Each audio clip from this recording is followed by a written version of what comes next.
what you want to say, baby. When you're alone into that gas night, maybe you can give your radio back. Open your heart and show your eyes. Your destiny, and grow your love, baby. The future is waiting for you. And show your eyes. Your destiny,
Open your heart.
what you want to say, baby. When you're alone into that darkest night, maybe you can give your radio back.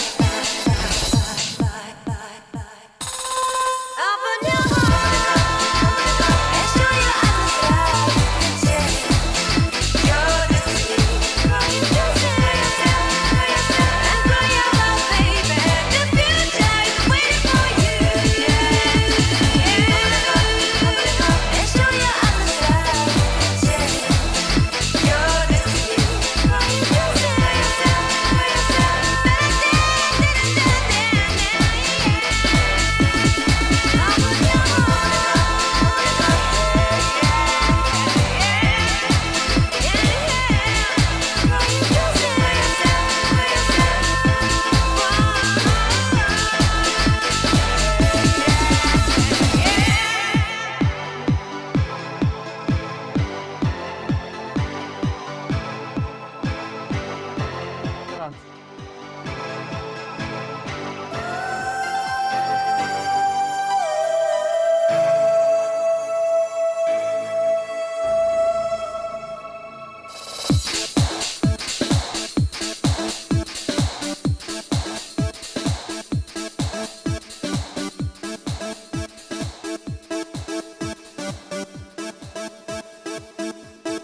What you want to say, baby, when you're alone into that darkest night, maybe you can give your radio back. Open your heart and show your eyes that your destiny. And for your love, baby, the future is waiting for you.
what you want to say, baby. When you're alone in the darkest night, maybe you can give your radio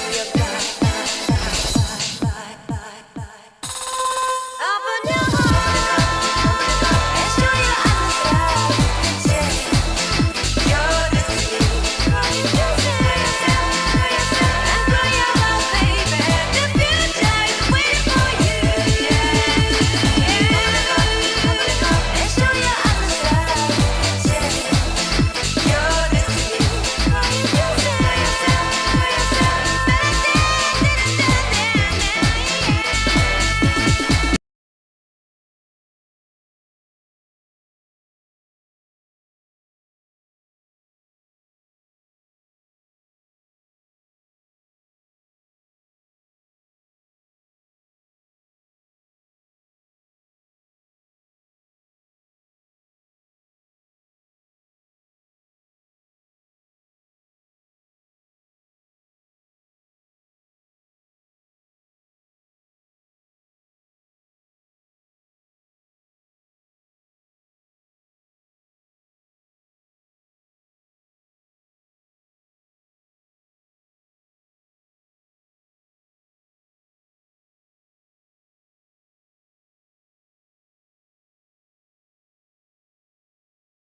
Oh no.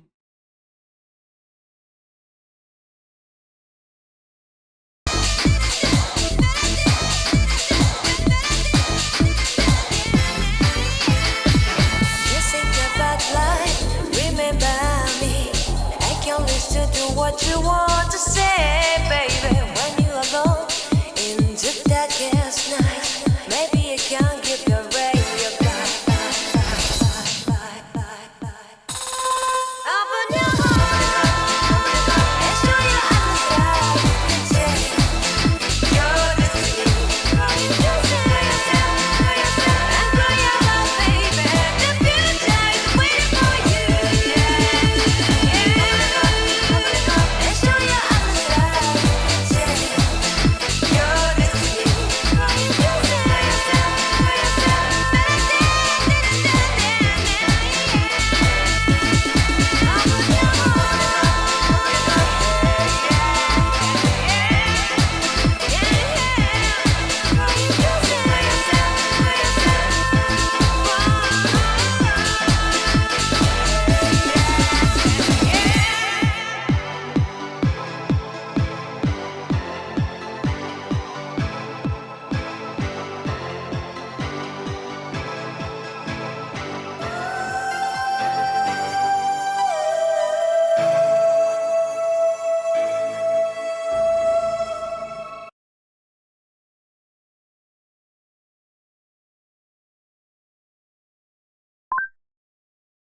Hi chat. Oh my gosh. I'm having some weird audio issues going on, and that wouldn't normally be that big of a deal because it's like we can get through audio issues. The only thing is that the last time I had weird audio issues was when my computer crashed. So, take that as you may. I'm just like, anybody else getting this? I know this is such a weird thing. It's like NCC and her bizarre audio fixation. She's got to have like the perfect audio. She complains about everyone's audio, right? And now she's like, is my audio slightly off, right? And it sounds like a minor thing, but it's just like it's a minor thing that could be a sign of a major thing, right? In that it seems to be related to my computer's performance. And by performance, I mean the ability to keep the stream going, to keep the stream on. But yeah, we're here. We're ready to go. I've got the best version of this debate for you, right? The best one that you're gonna see. In fact, to the point where, um, look, so I've done these in different ways, right? This has happened multiple times where I've reacted to I've needed to edit a debate in order to react to the debate because there's no version of the debate that's got both of the debaters like in the picture, which I want to see them both, right? And it means I have to edit a debate. It means I have to edit the video of that before I do that, right? The first time I did it, I think was Demon Mama versus Riley Grace Shang. I ended up putting up two versions, like, right, of the video. One with my commentary that was actually a video. If you go back and see the commentary video on Demon Mama Riley Grace Shang, you'll notice that it's a lot like last night's editing video, right? It was an edit. I was editing it and commentating it at the same time, which is quite a feat. Kind of what I did last night as well. Stayed up till about, I believe, 4 in the morning. So if I'm a little bit tired, that's why. Somebody asked me last night, is Void coffee that is infinitely caffeinated? And you've been here for 6 months, Omega Star. Yeah, I did. I did indeed see that. I'm trying to just keep my head together. I look good. Thank you. I'm glad I look good for having no sleep. That's kind of amazing. That's a little bit surprising.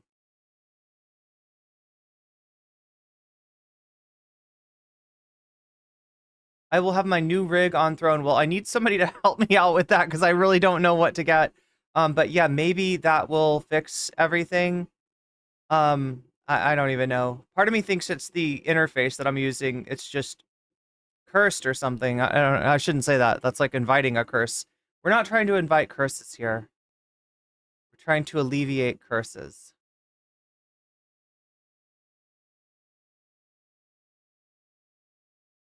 But yeah, I want to one more time ask you once more. I am coming to you this time, asking you directly to boost this Twitter thread. I don't know what's gone on, but it's almost like it just got dropped into a void. And so I'm going to post it once more. There it is. If any of you are on Twitter, I would massively appreciate a like or a comment or any kind of interaction you could give me. Just because it's disappeared. It's disappeared. And I think it's probably because I put a link on it, and Elon is just getting worse and worse and worse about the functionality of Twitter is that if you've got something up on YouTube, you can go over there and promote it, and then it stays up, and then when somebody searches for it, they're like, ooh, I want to find out about this. They find your YouTube video, but Elon's like, oh, but that's not our website. We want them to stay on Twitter forever and ever and ever. And nobody fucking wants to do that. Elon, people scroll Twitter. This is what, oh my gosh, you shouldn't have bought it. It's not worth it. You paid too much for it. You bought this just to fuck with Biden, I guess? Anyway, I'm complaining about so many things, but if you could, I would be massively, massively grateful to any or all of you that could hit that. We're doing a blast off. This is what Hassan does, except for Hassan puts it in chat and it immediately gets like 500 likes. And with me, it's like I put it in chat and it's like the cricket sound. Wait, do I even have the cricket sound? I should.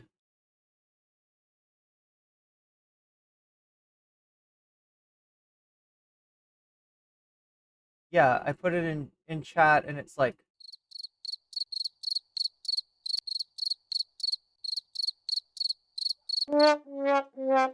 sad. It's really sad. I'm not Hassan. But then again, I know a lot of you don't have Twitter anymore, and I don't blame you. So like, I'm not trying to yell at you or tell you to get Twitter or anything like that. I am just like having a particular frustration today because I feel like this is a video that a lot of people would be interested in if they knew it was out there. And one of the ways that we get it out there is through Twitter. So yeah, if anybody wants to help me out with that, I would be massively appreciative. What were you doing? We were doing Void Coffee. We're doing Void Coffee. Void Coffee. Yeah, I don't know. It's just this huge struggle, chat. I stayed up till 4 o'clock last night getting this video edited so that I could give you a reaction like no other. Everybody else that's reacting to this video, they're either going to be reacting to Tyler's video, which is not balanced audio, or they're going to be reacting to Lonerbox's video, which is balanced audio for the most part, but also Lonerbox passively aggressively muting Tyler when he's losing the debate. And you know, after having watched it in 3 different ways, through Tyler's end, through Lonerbox's end, and finally through a mix of the two, I have determined that, yeah, Lonerbox was very, was getting, what's the word for it? What's the word for it? Insecure, yes. He was getting insecure. He was not expecting Tyler to be the challenge that Tyler was.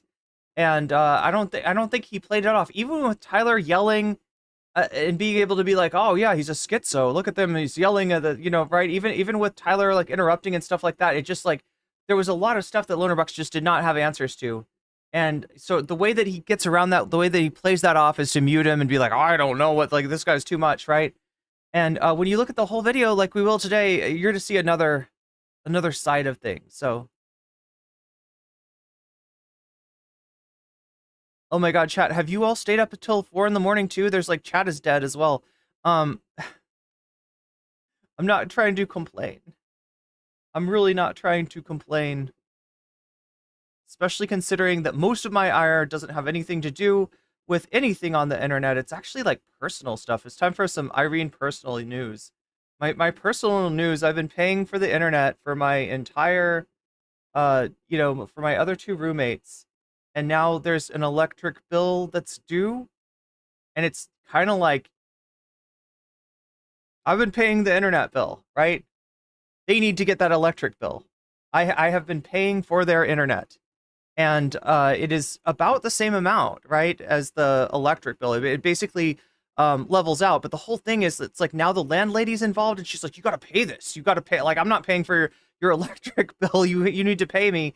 And like, I'm just like, I have been the one paying this whole time. I'm like the Walter White of money. I am the one who pays, I guess. I don't like this. Yeah, I'm frustrated by that. I'm really frustrated by that. And especially when I get like responses like, you need to give us more heads up, and it's like, motherfucker, do you think that the internet is for free? Do you think that it comes from a fairy? Am I the internet fairy? Am I Santa Claus? Like, what the fuck? No, wait, somebody has to pay for it. Somebody has to pay for it. It doesn't just like heads up. What do you? Oh, I'm sorry. I thought it was a free public utility. Sorry, we do not live in a communist country. I wish we did. That's the way that it should be. That's not the way that it is. Anyway, chat, enough of me bitching about my problems. I'm sure you've all got problems of your own. Wait, how is Moo Dang a freaking emote? How did that happen, Narwhal? Narwhal by nature just posted a literal Moo Dang. It's DENG, but you're very close. In my chat, like how it was an emote created already?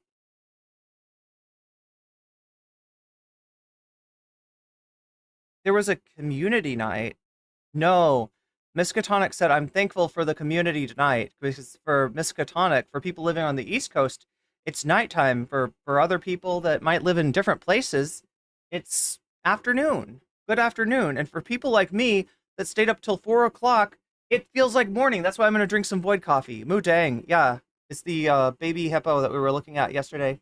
No, you're good. You're good. I'm just explaining everything. I'm on top of it now. I don't know why. I shouldn't be.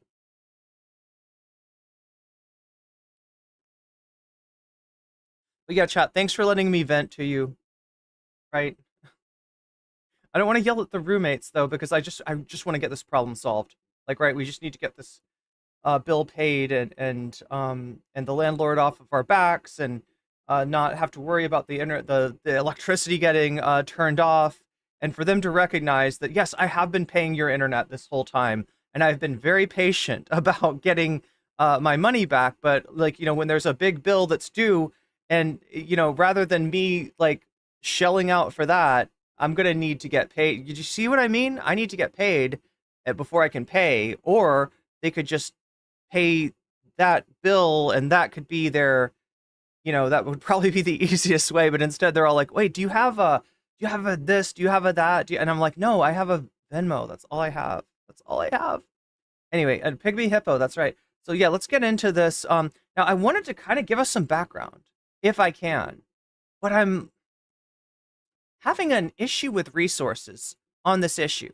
To understand what we're going to be talking about today, it is important to understand a history that is not very well understood, and I am talking about the history of Lebanon. There's a lot of people that don't understand Lebanon, don't understand the government of Lebanon, don't understand the history of the important part is after the Ottoman Empire, right? French mandate Lebanon, the war, the independence of Lebanon, and the civil war and Israeli incursion, right? There's a lot of stuff there. There's a lot of stuff going on in Lebanon, and there's not the kind of resources that I'd like to get. I can show you a really interesting content creator that I kind of want to make sure that people. Oh my gosh, wrong, wrong. Let's try that again. That's the content creator you should check out. She's really cool. Check her out. She's amazing. Let's see if I can change this to the correct content creator that I want to promote. Let's see. This is the really good content creator right here. Oh no, it's not. It's President Sunday. I'm sorry. That's the opposite. Um that's the opposite. So apparently motherfucker people are telling me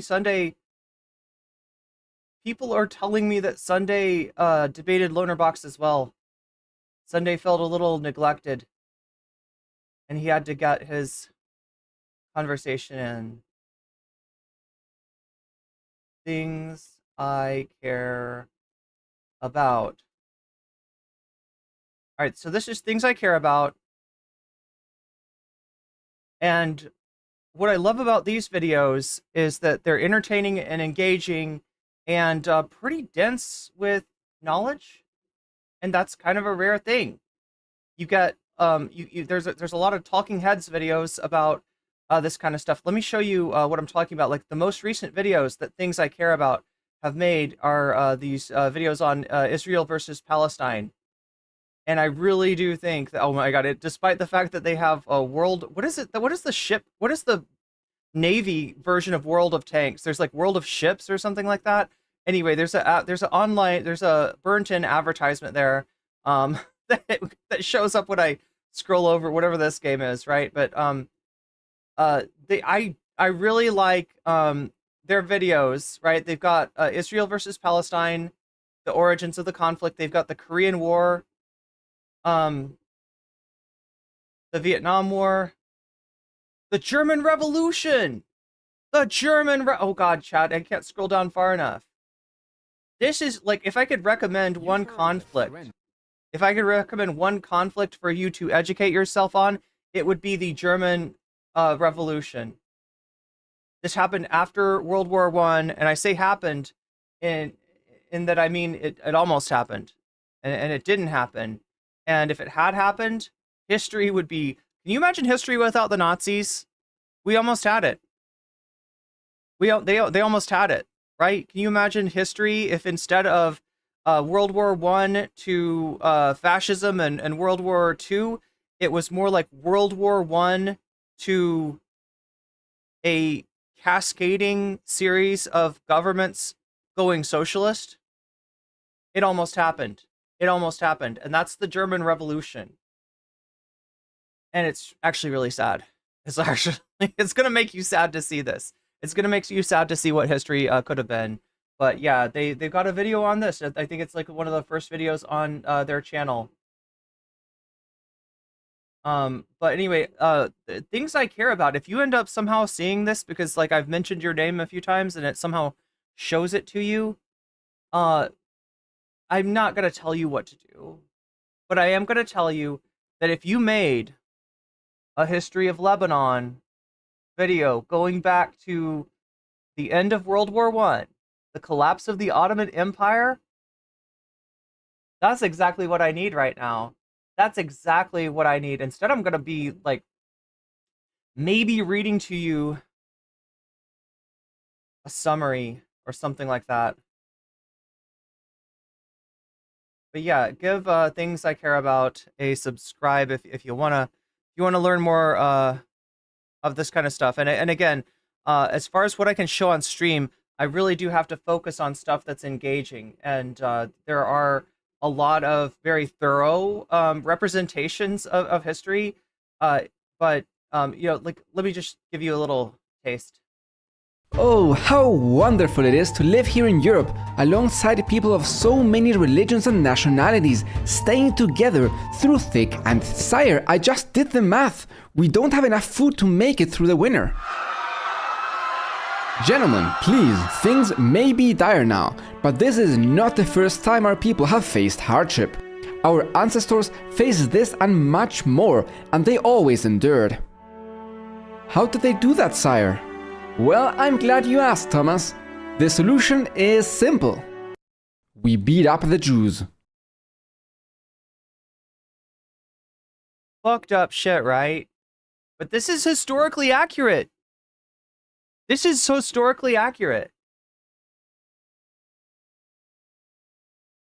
This is, I mean, it's, yeah.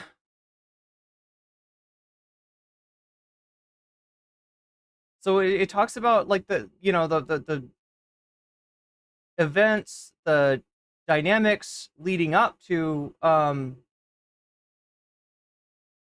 Zionist movement and the Israeli settler colonial project, right?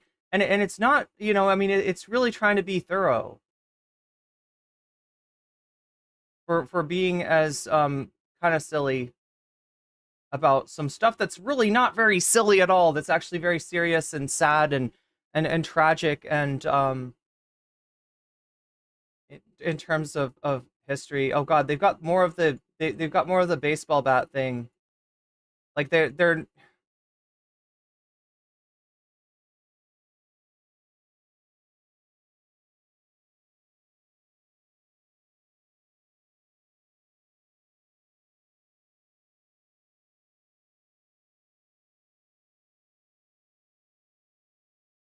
anyway, yeah, this is the Israel-Palestine video. A video that I wanted to react to this a long time ago, and I just never had time to. I always like kept putting it off and putting it off and putting it off.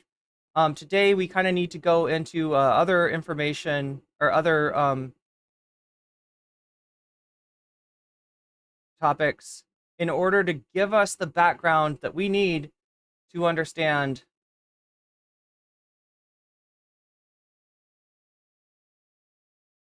this debate that we're gonna watch, right? Because that's the main star.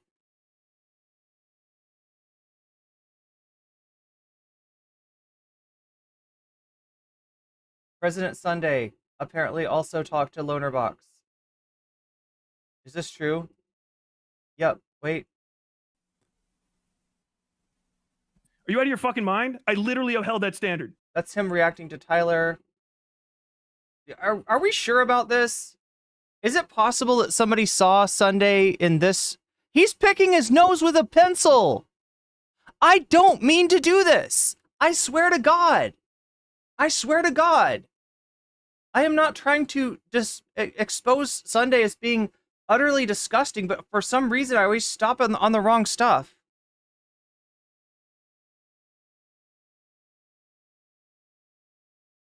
I always stop on the wrong stuff.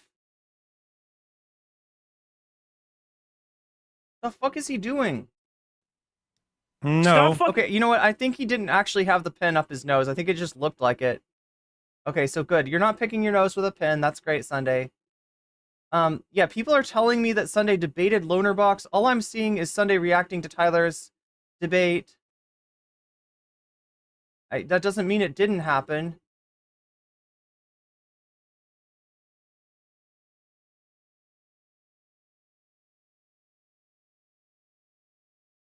There's also a long debate with Brooks in here, where Brooks gets utterly frustrated by Sunday's inability to understand a very simple concept that he's trying to illustrate. Wasn't he wearing sweatpants with a hole in them? Now, okay, God. I'm not allowed to talk about this. Not quite, but very close. very very close to the correct. Like he did say something about that, but as far as what he showed on screen, it was something a little bit different, and I can't talk about it because if I do, people are gonna find it. I feel like I should probably tell Sunday about it before I tell anyone else, just so Sunday has a chance to edit it out and hide his shame.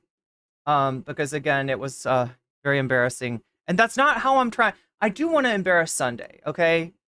I want to embarrass him for being an asshole, embarrass him for being a snake, embarrass him for being morally and intellectually inconsistent, embarrass him for trying to pawn off ANCAP articles as some kind of great achievement in anarchist thought.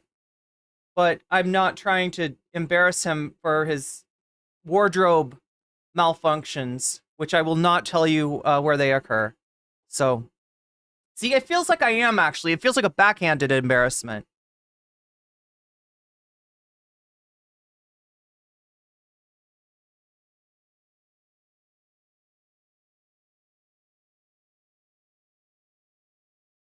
Okay, so it looks like Shakespeare's got a video about the lead up to the Civil War in Lebanon.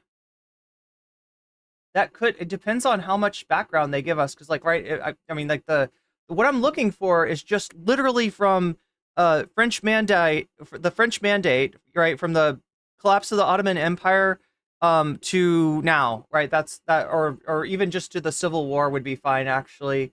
I mean, there is also an Israeli incursion that needs to be talked about, and there's some complexity when we're dealing with Lebanon, right? Lebanon is a country in the Middle East. However, to typify Lebanon as a Muslim country would be incorrect. There is a large contingent of Maronite Christians that live in Lebanon. There are a decent, there's a, also a Shia community that lives there, as well as Druze community, right? There's like Lebanon is complicated in its makeup. It is complicated for that reason. It is complicated in its governance. And the question of what is Hezbollah comes up during this debate. And, it's neither, to describe it as an insurgency would be not quite correct. But it's not exactly wrong either. There is an element in which Tyler's trying to use the concepts of insurgency, counterinsurgency to understand Lebanon is actually not wrong. Hezbollah is, in fact, some of the people killed, from my understanding, were members of the government, were elected officials that were killed. So it's also not, it's not entirely like a faction or a armed militant group. It's more than that. You sent me one that begins at the Ottomans. Oh, see, I don't know. The casual historian, that's a pretty big. Like, I'll take a look. I'll see I'll see if I think we can risk it for the biscuit. The problem is that there are a lot of these history channels, if they're big enough to do like a full scale production, they'll tend to be big enough to also copyright claim the shit out of anything you try to react to, right? It's not like reacting to a debate video or something else like that.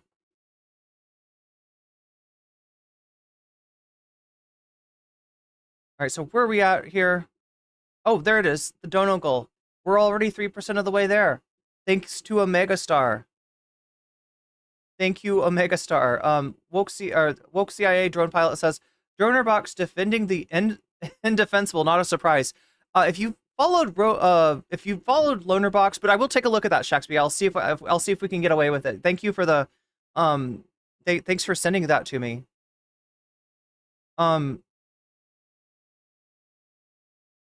I do look kind of good today. That's strange. I'm gonna do a Narcissus segment where I just like look at myself in the OBS and I'm like, wow, you don't look like somebody who stayed up till 4 o'clock in the morning. You look like somebody who gets plenty of sleep. You look like somebody who wears those glasses at night. What are the glasses about? You know what I'm talking about? Do they like block a certain kind of light? Have you ever seen these, chat? The glasses that block a certain kind of light and it's supposed to help you get to sleep better? Like people wear they wear their sunglasses at night. They wear their sunglasses at night so they can see right now. You just heard the song? Blue light filtering? Yeah, I think so. They block blue light. Yeah, I guess. Mine block. So some people have these, right? Yeah. And you wear your sunglasses at night then. Because you're so cool. Corey Hart? Corey Hart sounds hot. Just the wait, I'm doing the Donald Trump thing, aren't I? We got Nikki. Nikki, come on up here. Nikki's an incredibly hot Latin star. She's beautiful. Oh, why is there a guy coming up here? Nikki, you're not supposed to be a guy. Guy Nickies are N-I-C-K-Y. You're N-I-K-K-I. That's supposed to be a hot girl. That's supposed to be a hot woman. Oh my god. Did you see that, chat?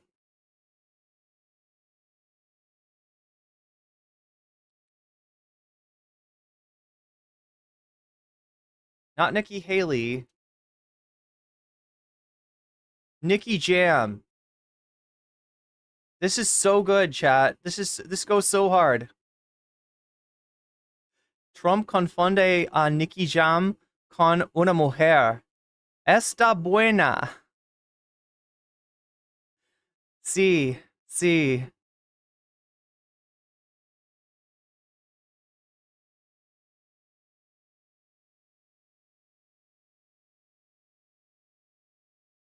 Confunde con una mujer.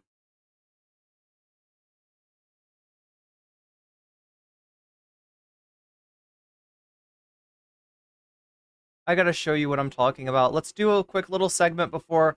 Look, I'm not supposed to do these segments. I'm supposed to proceed according to plan. Explain the dono goal. Get our poll started. But let's start off with this. Because I need to get a segment on a reaction to this. Latin music superstar, Nikki Jam. Do you know Nikki? She's hot. Where is Nikki? Where's Nikki Jam? She's hot. Nikki? Thank you, Nikki. Great to be having you here. Now you have to get... Oh, look. Come here.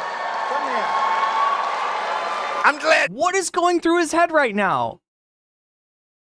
What is going through his head? Like, what? How does he make sense of this, right? Because you know, with Donald Trump, he's not... Oh, it is N-I-C-K-Y.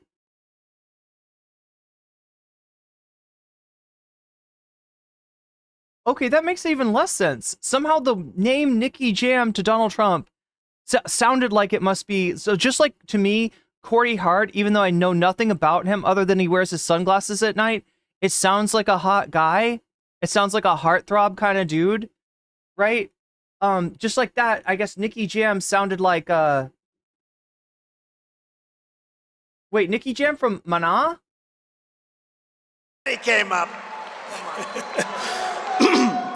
It's an honor to me to meet you, Mr. President. People that come from where I come from, they don't meet the president, so I'm lucky. I'm gonna say this, but we need you. We need you back. Right? Lucky is one word to describe being misgendered in front of a Trump rally. That is one way to describe that. We need you. Okay, is it just me or is that MAGA hat like really ugly? Like, right, there's different kinds of MAGA hats out there.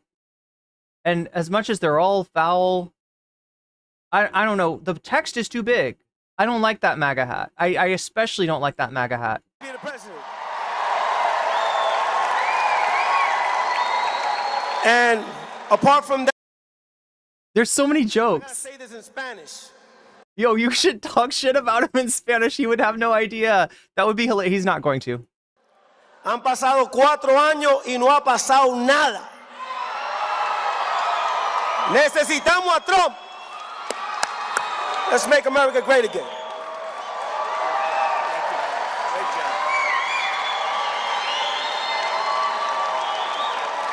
Is Trump embarrassed? He's sweating, but I mean, he's at a rally, so maybe he was sweating already. It was because Nikki was so hot. And you know we have... Where's he gonna go from there? Anyway, that is former President Donald Trump saying, "You know, Nikki, she's hot. She's hot." He's got a real. He's got just the name. He's got an idea. Okay, let me look at Corey Hart and see if Corey Hart is also hot. Is hot. Is Corey Hart sounds hot. Canadian. Ooh, wait, he is like right hot.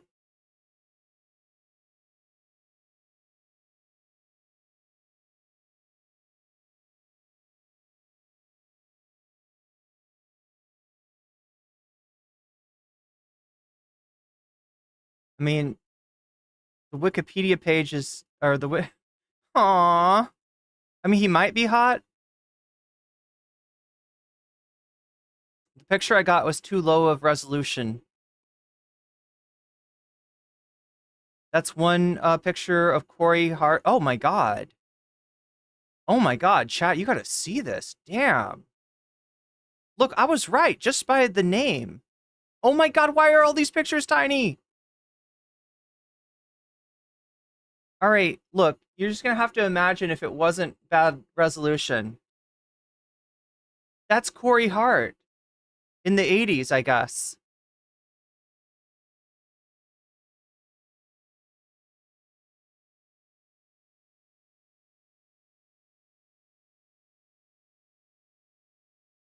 Oh shit. Oh shit. Wow. Oh shit! Oh shit! Oh shit! Maybe this is a good picture. We got a black and white picture here. Let's take a look. Why is there a freaking QR code on this? Anyway. That's Corey Hart.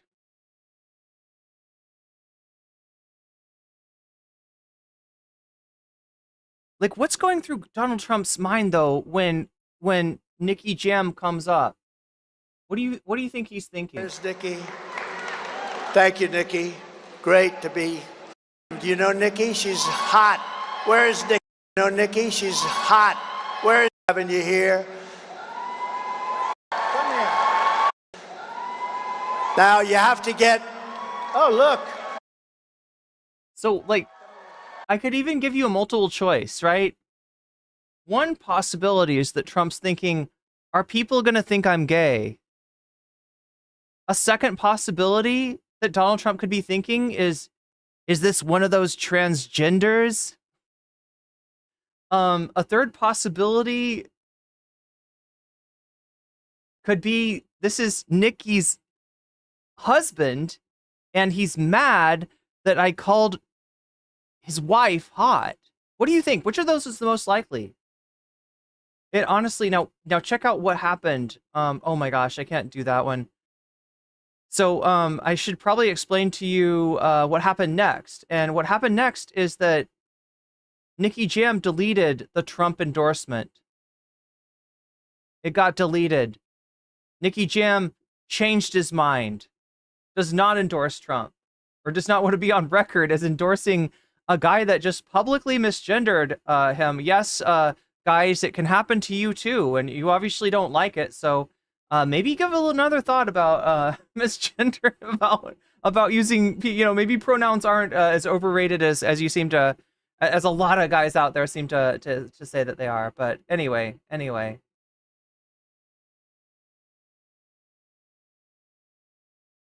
That's kind of a wild story. Let's get back to where we were. Where were we? We were right here. I think he was talking out of his ass and assumed Nikki was hot since they're an artist. Yeah. Most likely Trump didn't have a cogent thought in his head. That's possible. His hair looks worse and worse. Trump's hair? Yeah, you're not wrong. Yeah, Corey Hart, though. Definitely a heartthrob. Anyway, what am I doing? I'm looking at our...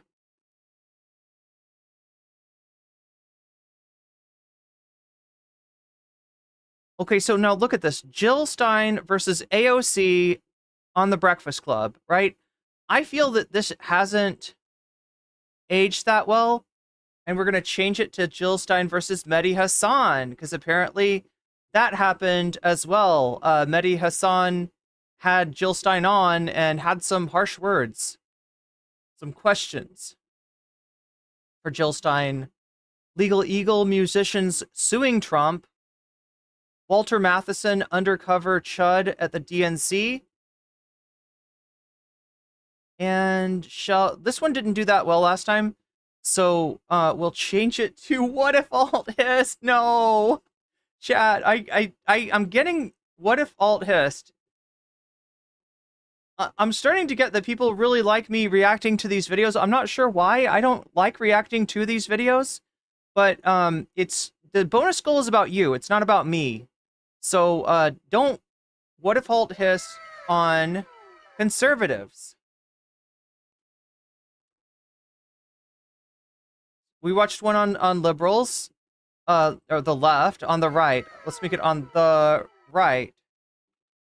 Oh my gosh, let's see if my thing works right now. So, for some reason this broke. Biceps and bikinis. Ah! You just got weaseled, and that's a good thing. Stay in 67. You just got weaseled, and that's a good thing. Senator Robert Skunk. You just got weaseled, and that's a good thing. Brenda Triplet, you just got weaseled, and that's a good thing. Name what that. You just got weaseled, and that's a good thing. There you go. What the hell? Rated by Adrian Vixen. Welcome, Raiders. Welcome, streamer. You have just triggered my stand. That's what those noises are. Thank you. I really love that stream alert. I love hearing that. Good to see you, Adrian. Good to see you, Raiders. Good to have you here today. We're going to be talking about what's going on in Lebanon, or what went on in Lebanon this week in terms of the explosive pagers and other devices and the subsequent attacks. And we're going to be doing it through the eyes of a debate by two debate lords, right? And I spent all night last night editing this debate because it wasn't right. So let me show you what I mean. So Sunday right here, our good friend, my man Sunday. No, our good friend President Sunday here is going over the Lonerbox end of it. We also have the Tyler end of it.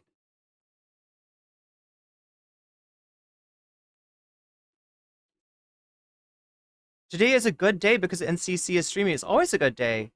It's always good to have friends on Twitch. Get some snacks, get some Void coffee if you want. Do my alerts, these still work, right? Void coffee, yes? Oh, yes. Void coffee. Drink your Void coffee, chat, because we're going to stare into the void and see what stares back at us. So again, Westside Tyler, this is Tyler's video. Oh my god, that's Tyler's music. Now, just to begin with, all right? Lonerbox hates my guts. This guy, not Sunday. Sunday also hates my guts, but Lonerbox, both of these guys, they hate my guts, right? Lonerbox just especially hates me. I'm not entirely sure why either, but he does. He hates my guts. And, I don't usually agree with him. He is nominally on the left. You see that General Strike Now poster in the background. You see that Kick Fascism Out of Football poster. Don't let that deceive you. This is a Destiny Orbiter. This is somebody who has very much been on the wrong side of the Israel-Palestine conflict and really has some grotesque, let's just say genocide enabling sort of takes, right? So not somebody that I'm expecting to agree with. Westside Tyler is not somebody I've always agreed with. I've had a few videos where I've taken him to task, but I've also had a few times where I do agree with him. So he's more of a mixed bag. So we got like a bad bag versus a mixed bag, and we're gonna mix it up and see what happens. That's what we're gonna do today. Like I said, I spent all night editing this. Davy Cliff super chatted. Yo! $9.99. $9.99 for what elf? Okay, so let's put this all together. That makes it 13. Wait, oh no, 13. And Sunday made fun of me because this is a word pad, right? It's not all fancy. It should be fancy though. And then add 15 to that from FTW. So we're at 28% of the dono goal already. That's a pretty good start, I would say. Thank you, Davy, for the super chat. Thank you, FTW for the 5 gifted memberships, and thank you Omega Star for getting us started off.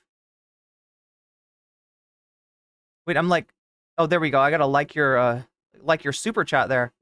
And thank you, Adrian Vixen, for rating us. Everybody, if you're not already following Adrian Vixen, what are you doing? Let's see, shout. Wait, how does this work? Slash shout out, right? That's the good one. Did we already give Adrian a shout out?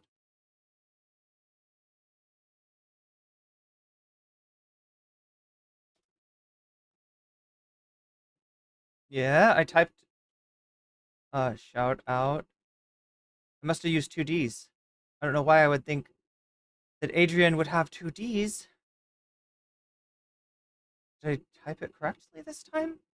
There we go. There we go. There you are on Twitch with your shout out, and you'll see that appear above. If you want to click the little heart there, check it and make sure you're not already following, because I don't want anybody to accidentally unfollow.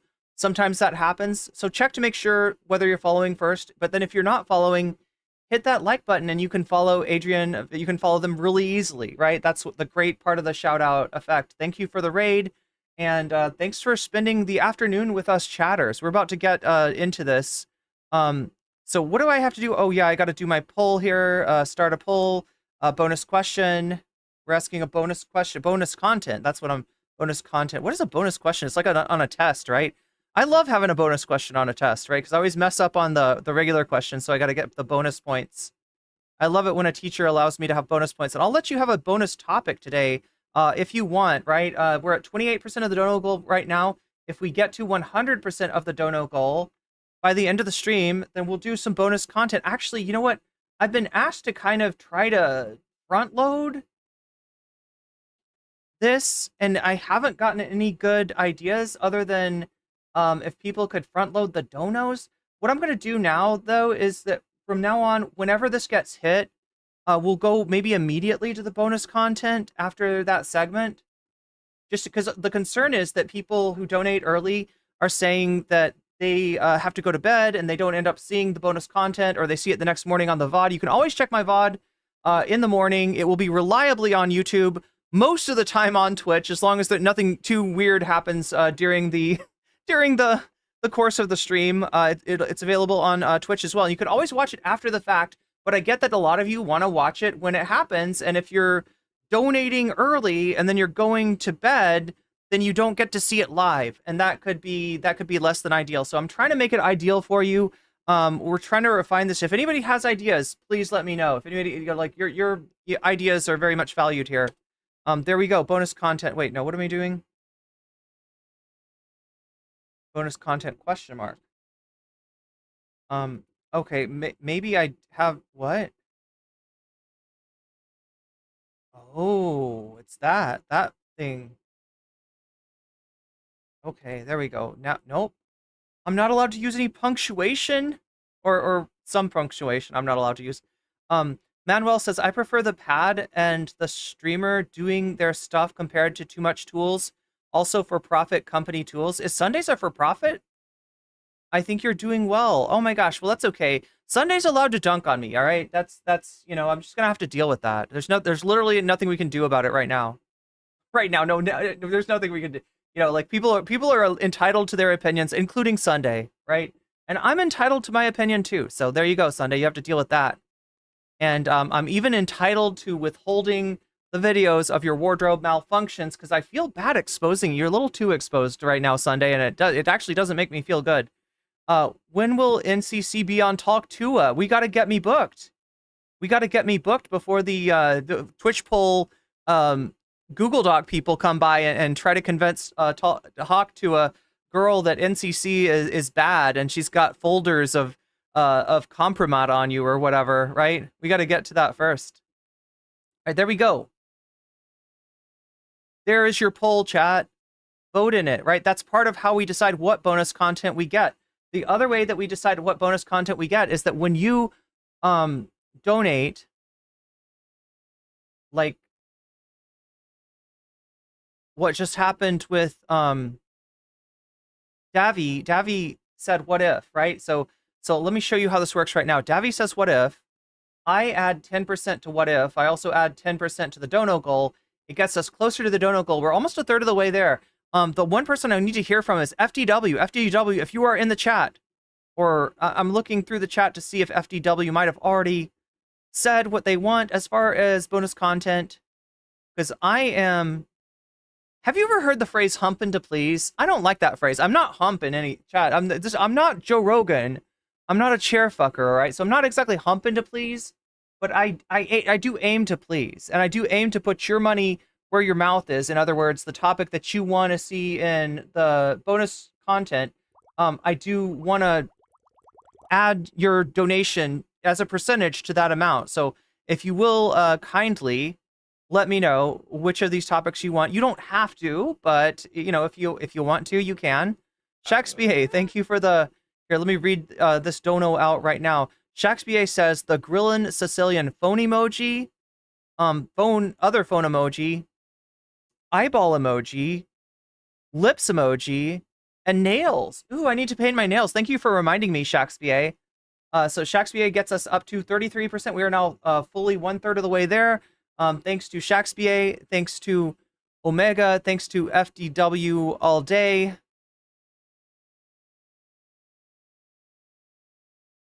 Oh yeah, make sure to change to, and thanks to Davy Cliff. Make sure to change to live chat if you haven't already. If you're watching on YouTube, it lets you see everybody's... Oh, here, let me give you a like, Shakespeare. There you go.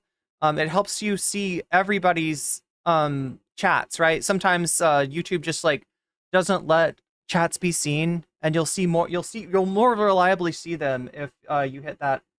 What are we doing? Oh, also make sure to like the stream. That's really important too, right? Liking the stream, it's good for me, it's good for the channel, and it's also good for you, because what it'll do is it'll tell YouTube that you're the kind of person that likes this content, and it'll actually bring in people just like you for real, for real. So if you want more people like you to have a conversation with, if you find that there's not enough people agreeing with you in chat, or you just want more people to talk about interesting stuff that you're into, then you can make sure to like the stream. Because it does have a benefit for you as well. Oh my gosh, Patreon is growing right now. Let me thank the Patreon members. So I have a Patreon. We're not doing as much on it as I want to, just because I haven't been able to get as many videos out, and that's the main selling point, is extra free content, extra unedited, you know, first shot content on there. But I will be getting some of that up there soon. I've got a video, the video that we're going to be watching today, I'll be putting out maybe by itself, also my reaction to it, and I've got another video in the works about RFK and ducks. What is it with this guy and animals? Yeah, we got RFK and a duck this time. But Omega Star, like, so let me shout out, first of all, my fancy weasels, right? Because we've got different tiers, right? The first tier is called Base Weasel. That's for $3 and more. You get that kind of first access to the content unedited and what is it? Uncensored? Yeah, because I have to censor stuff for YouTube. Uncensored as well. If you want to hear me say the F word a bunch of times, you know, that's the way to get it. We also have Fancy Weasel. For Fancy Weasel and above, you also get a fancy shout out. So let me do those fancy shout outs right now. I'm going to do them backwards this time. Shouts out to Temporal Insanity. Shouts out to Funky Monkey. Shouts out to Shakespeare. Shouts out to Moe Noape. Shouts out to Just Julie. Shouts out to Jules K. Shouts out to J R. I'm saying your initials, right, until I get a firm that you want me to say. You know, if anything looks like a name, it's on Patreon. I try to give the initials, right, just so I'm not like saying anybody's name who doesn't want their real name, like, said on stream. And shouts out to our first fancy weasel. That is like double the pleasure, double the fun. Omega Star. Thank you for signing up for the fancy tier. We're gonna have to get that going too, because like I feel like there's more perks that I need to be on, but you're the first fancy weasel, so welcome to that tier. And thank you for supporting me. It means a lot. Okay, so here we go. We've got the weasels are thanked. The poll is up. Am I forgetting anything? Oh yeah. Wait, Shakespeare's added hers to what if alt hist. FTW, did you have a preference? You don't have to, chat, right? But if you want to, when you donate, and this goes for super chat, super stickers. This goes for memberships, whether you're getting yourself a membership or you're gifting memberships to other people. This goes to if you're signing up for Patreon, which Omega Star, you've got some. I think like what would it be like? Yeah, $20 to direct as well, or you are contributing to my Throne account, which is right over there. That's the link to the Throne account where I am crowdsourcing better stuff. Also trying to help pay my. I have a thing. If you want to donate through Throne, if that's easier, right? I have a rent fund there that you can donate to as well. Any of that will push the dono goal forward and also allow you to pick the topic of your choice to add your donation to actually like add a percentage, right? So whatever you donate, you'll add as a percentage to the topic of your choice just by telling me what that topic is. It also goes for Twitch, which has an ad break at the top of every hour that lasts for 3 minutes every hour on the hour. And you can get out of it for free with a Twitch Prime sub. You can get out of it for, I think, is it less than $4? I don't know. It's 30% off during the month of September, so it's on a discount. You can get a cheaper sub for yourself if you want to pay out of pocket for one. Or you could possibly be gifted a sub, in which case your best bet is to be active in the chat, because those are the people who tend to get gift subs. Wait, did somebody gift a sub? Omega Star gifted a sub. So that brings us up to 39%. May I know what state? Oh, what accent do I have? Oh my gosh, that's complicated, Bosun. That is super complicated. What? Anybody in chat want to identify my accent? Yeah, you did up your membership, Omega. What did Omega say? Medi. Okay, so we got 20 plus. Where's Medi? Medi. So it's like 20 plus 6 plus 3 is 29 for Jill Stein. And let me see if we got FTWs. Legal Eagle. FTW says Legal Eagle's off to a good start with 15%. So this is how it works. You see how it works? People donate. They tell me which of these topics they want to do. I keep track of this, and I add this to the total of the poll. Right now, Jill Stein versus Mehdi Hassan at 38%. What if alt hist on the right at 24%. Legal Eagle musician suing Trump at 21%. And Walter Matheson's hijinks as undercover chud at the DNC at 17%. And then I add these. So it looks like Jill Stein versus Mehdi Hassan is winning right now. That could change depending on how you vote, so make sure you vote. And it could also change when you donate, letting me know which of these topics you want to see. And that's the way to really, like, you can kind of change things like in an instant through donations. You can also kind of unskew the polls if you feel like the donos are deciding the polls and you want the votes to decide the polls. You can always say Vox Populi, and that's kind of like an anti-donation. It's a donation that de-emphasizes the donos and re-emphasizes the polls. So if you're civically minded and you want to stop the steal, say Vox Populi. You can also say Fallout New Vegas if you want me to play more Fallout New Vegas, which I should be doing. Oh my gosh, chat. Take a breath, Irene. Take a breath. Oh my god. So I think we're ready to go now.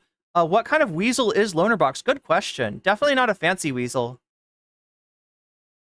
Definitely not the good kind of weasel. Is it West Canadian? Huh.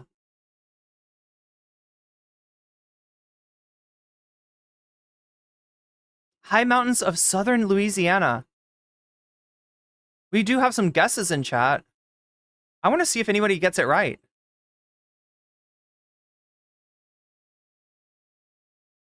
We got any guesses from Twitch? Midwest, says Bosun. That's an interesting guess.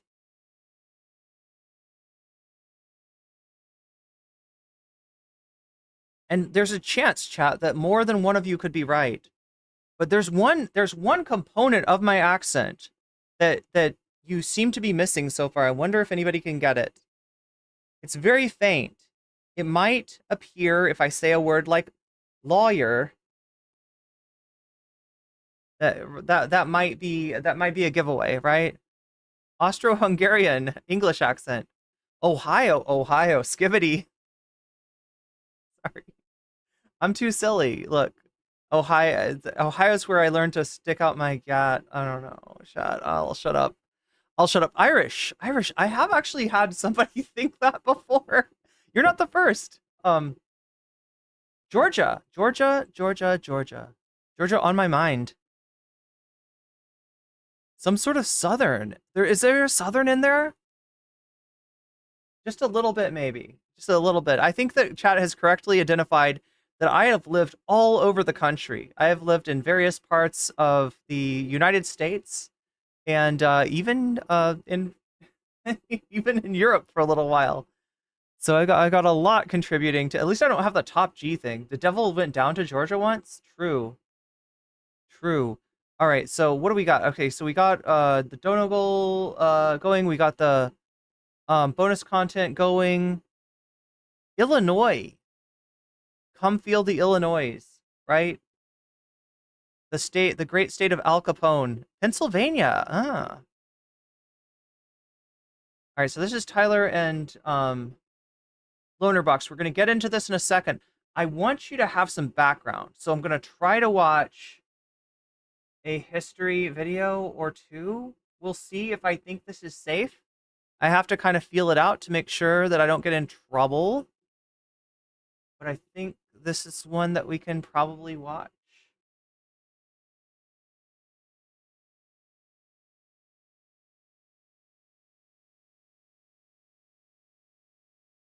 So Casual Historian, huh?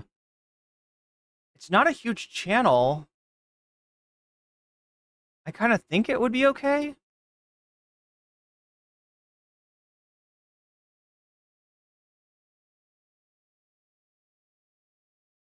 Okay, one in chat. If you've ever seen any streamer watch Casual Historian, anybody seen that happen? I just need to understand. I try to understand as a European. It can be difficult. Yeah, American accents are strange, right? And they're you know, especially an idiosyncratic accent such as mine. You're not the first though to be able like, what is that? Even other Americans are like, what is that accent? Oh wait, there's one more. There's one more that nobody's identified yet. One other place that I lived. Okay, so we have some people have seen this. Okay, we'll give it a try. If my stream goes down, let me know. Like shout in chat. So one time I'll allow you to use caps. Because otherwise I'm worried that we're getting infiltrated by Lauren Southern's editor who always talks to me in caps. Yikes. But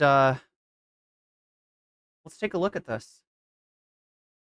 In international relations was the modern world of foreign policy and international relations was born in Lebanon. Terrorism, ethnic cleansing, insurgencies, violent jihad. This is for educational purposes. Oh my god, I wish that should carry more weight than it does. Foreign occupations and uneasy peace. I am talking about the Lebanese Civil War, fought between who knows how many factions from 1975 to 1990. Okay, so we're trying to, let's see, so I'm going to go into a segment chat. If you super chat $5 or more, I'll answer your question like right away as part of the segment. It'll come out as a TTS voice. If it's less than that, I'll get to those. I'll read those donos after this segment. And again, if we hit the bonus goal during this, we'll go directly to the bonus content first. Otherwise, we'll just go to the bonus content when we hit the bonus goal. Am I forgetting anything? I don't think so. I think I'm, oh my, I feel like there's something I'm forgetting. Anyway, chat, I'll remember what I forgot at some point. But yeah, this is a video on the causes of the Lebanese Civil War. This is by Casual Historian. Shouts out to Casual Historian. Let me, just to be good karma. Let me send out the link if anybody wants to follow this channel. There it is, and there it is. Casual Historian. And I don't think forget to remember to forget. Oh my gosh. Now I'm worried I did forget to remember to forget something.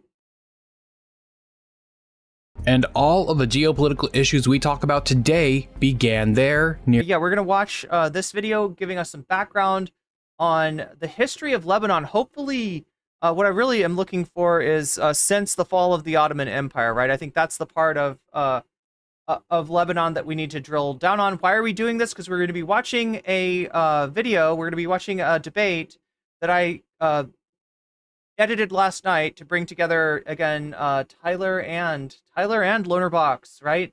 Nobody's got this. Anybody else you watch, you're gonna get Tyler's view or you're gonna get Lonerbox's view. With me, you get both views. So stick with me, kid, or something. Yeah, we're gonna look into the origins of the Lebanese Civil War to kind of give us some insight on what happened in Lebanon, the nature, hopefully, of Lebanon as a society, why it's a little bit more complex than people seem to think it is, both in terms of its government and in terms of its population, and its sort of place in the world of mandate, Palestine being a French mandate country rather than a British mandate country like Palestine. Nearly 50 years ago. The kaleidoscope portrait that has emerged from this period suggests that the conflict in Lebanon has been in fact a complex of several conflicts, and that time has heightened the interaction and interdependence of the several components. Nor do the several conflicts lie on a single plane. They are of quite different types, producing a conflict vortex, the elements of which are multidimensional as well as interactive. Oh, wait, you're French? I'm sorry, then I mispronounced your name. Your name is Boson, right? I think I called you Boson or something.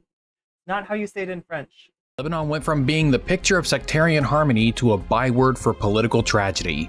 Beirut was once called... In French, it's not super mega cool. It's super mega cool. ...the Paris of the Middle East.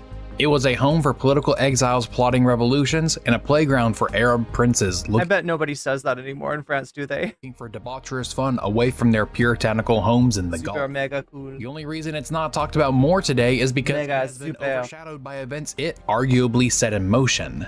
This video is part of a bigger collaboration of history YouTubers called Project Middle East. You can check out the playlist for that down in the description and the end screen, or by clicking the I in the upper right hand corner. So what is this video about exactly? Well, I originally planned to make a single video about the causes that led up to and the Lebanese Civil War itself. But as I did more researching and writing, I found that was way too much to cover in a single video that I could get edited in a timely manner. So I decided to split up the topic into two videos. This video is going to be about the causes of the Lebanese Civil War, and then a later video will be about... Oh, I'm sorry, Boson, I misread your comment then. ...the course of the Civil War itself. So make sure you subscribe to the channel to make sure you don't miss that when it comes out, and also click the bell icon. That'll help make sure you... That's really good to do with channels that you really like Casual History and like my own channel. ...it when that time comes. What exactly was the Lebanese Civil War about anyways? Well, depending on who you ask, you'll get a different answer. A Lebanese Muslim would blame the Maronites for refusing to give up power despite the changing demographics in Lebanon. The Maronites would blame the Palestinians for disrupting that demographic balance and for committing acts of terrorism that forced the Israelis to retaliate. The Palestinians would blame the Israelis for making them refugees in the first place. The Israelis would blame the Arab states for spending their time and resources arming Palestinian terrorists instead of incorporating and assimilating them into their own countries, the way Israel welcomed and incorporated Jewish refugees fleeing Arab states. The Arab states blamed the West for Israel and Lebanon even existing, and the West is pulling its hair out shouting... Which is true, because remember, it was the Ottoman Empire prior to any of this, before the British and French mandate states. Why can't you be normal into the back seat? To fully understand this web of blame, we need to go back, but not to just the French mandate. Since Roman times, the mountains of Lebanon have... Oh, okay, we're gonna go back a little past the fall of the Ottoman Empire. ...refuge for minority religious sects. Among the earliest were the Maronite Christians. They received their name from a 4th century Syriac monk, Saint Maron. In the eyes of the church in Rome and Constantinople, the Maronites were heretics and were initially persecuted by the church, which is what brought them to Mount Lebanon. There they were able to resist Byzantine authority and continue practicing their religion as they saw Sasha G says Mark Maronite. fit. But this couldn't last Saint Mark Maron. forever. Eventually, Wait, why am I pronouncing it French? Look, this country does have a lot of connection to France, but that doesn't come until later, all right? The French connection. Oh my gosh, the French connection means something itself, doesn't it? But I mean, as far as the fact that after the Ottoman Empire, it was under French mandate, rather than as opposed to Palestine under British mandate. the area of Mount Lebanon was conquered by Muslims, at which point they became second-class citizens. In the 16th century, they began reaching out to the church in Rome. The Maronites had ceased the teachings that got them labeled as heretics, and thus were Oh my god, I want to know what kind of spicy Christianity the Maronites had that got them labeled as heretics.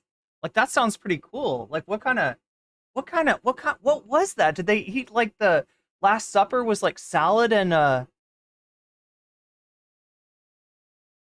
don't know, salad and a beer or something? Like, instead of the bread and the wine? welcomed back into the Catholic French Connection is a movie, and a cocktail is named after it. Nice. fold. But by this time, the influence of the Catholic Church was waning, and they didn't have the power to protect the Maronites from their Muslim overlords. But in the 17th century, they would finally get outside protection It was cannibal-free Christianity. when the Ottoman Empire designated France They as were like, don't eat Jesus. the protector of the Maronites. Orgy-style Christianity? Damn. This was the birth of political, economic, and ecclesiastical ties between France and the Maronite community. Living alongside them was another religious minority, the Druze. What exactly the Druze are is a complex subject, and if you want to dive deeper into that particular question, I have a couple videos linked in the eye in the upper right-hand I corner feel like nobody understands the Druze. to explain that. But for the purposes of the history of the Lebanese Civil War, we should understand the Druze as a particular sect of Shia Islam, and that is how they have been seen in Lebanon. More often than not, it was Sunni Muslims who ruled over Lebanon, even though they were a minority within Lebanon itself.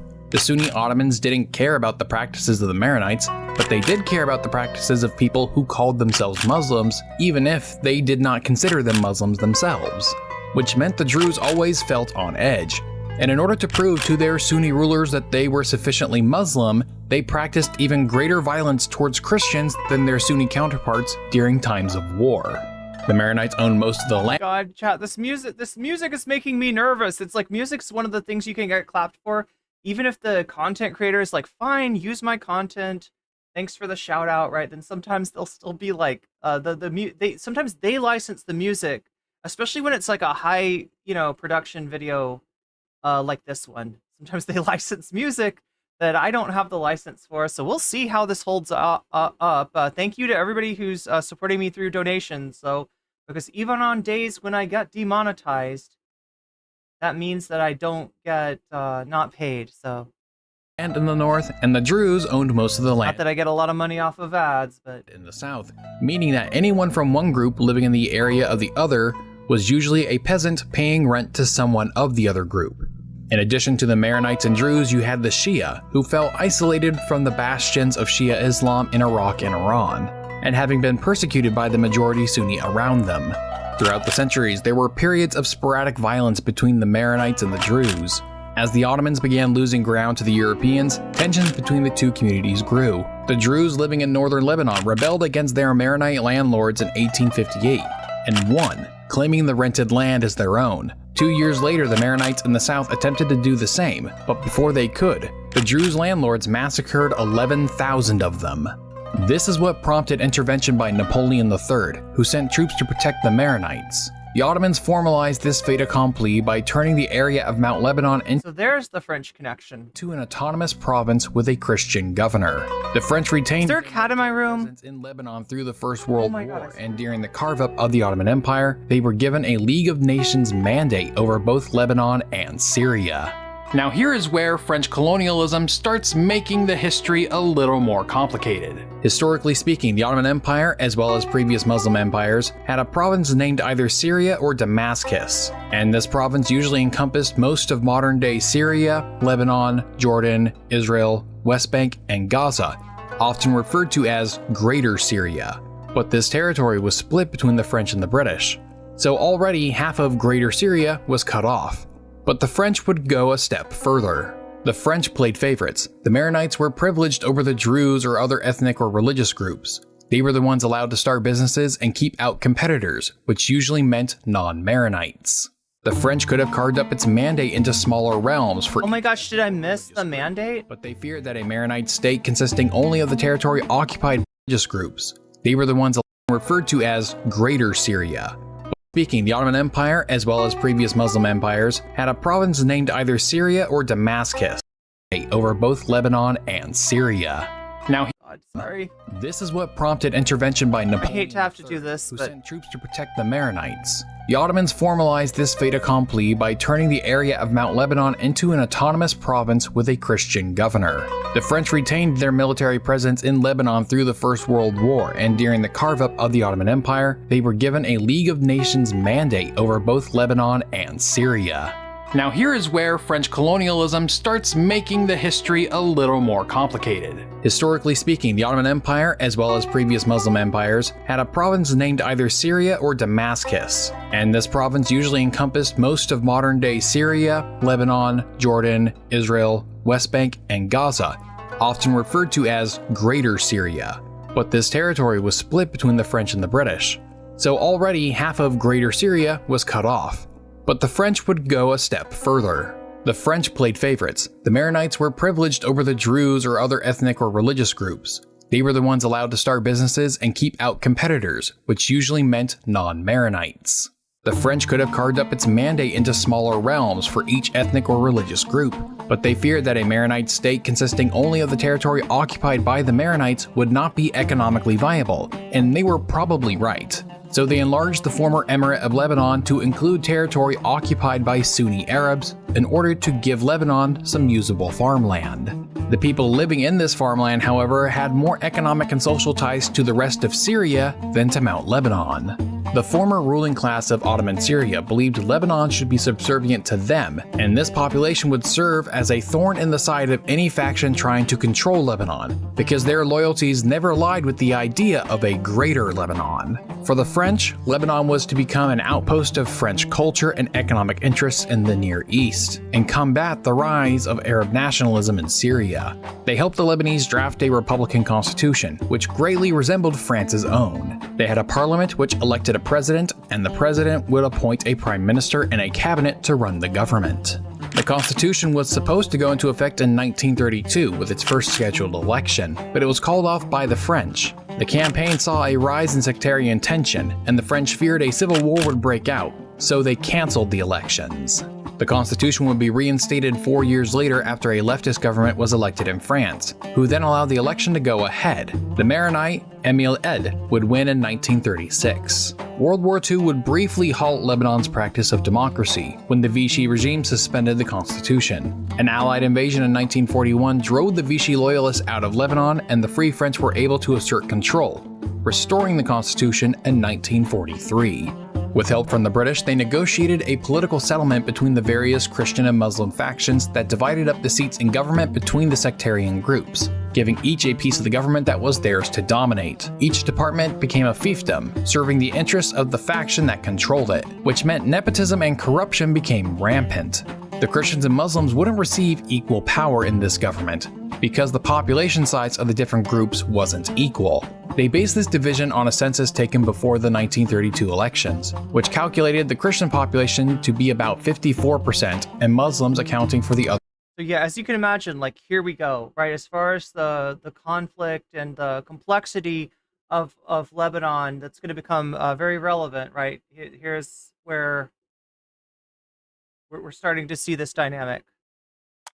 46. This agreement would allot the Muslims 5 seats in parliament for every 6 Christian seats. The parliament gets to elect a president, who gets to serve a single 6-year term. The prime minister and all the cabinet officials are appointed by the president. This agreement, referred to as the National Compact, gave the Maronites a monopoly on the presidency. The Sunnis, despite being the smallest faction, were given a monopoly on the prime ministership. The Speaker of Parliament would be given to a Shia, and the Deputy Speaker and Deputy Prime Minister would be Greek Orthodox Christian. Right, so super stable, right?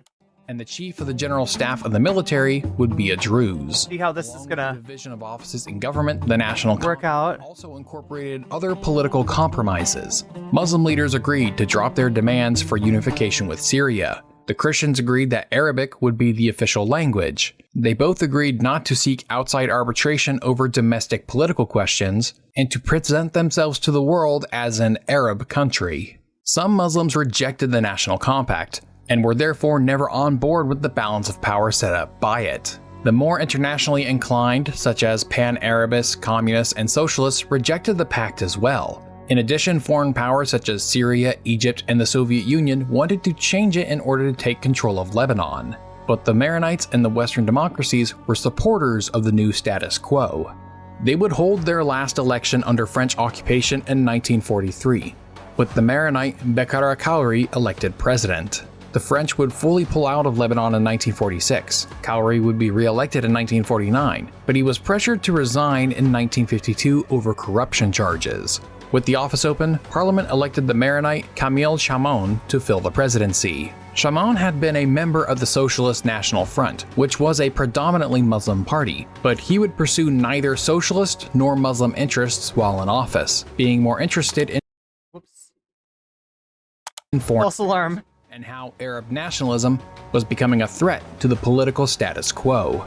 Arab nationalism was on the rise in the region. The creation of Israel in 1958 triggered the flight of Arab Palestinians, while most of the Arab states all sent forces to try and wipe out the new Jewish state. We saw similar instances after the overthrow of Western-backed monarchs, as well as with Nasser nationalizing the Suez Canal. These events triggered a radicalism in the region. The Arabs are one people and must be made one state, and all of their ire was Yeah, this is what I'm talking about when I say that even though Lonerbox is like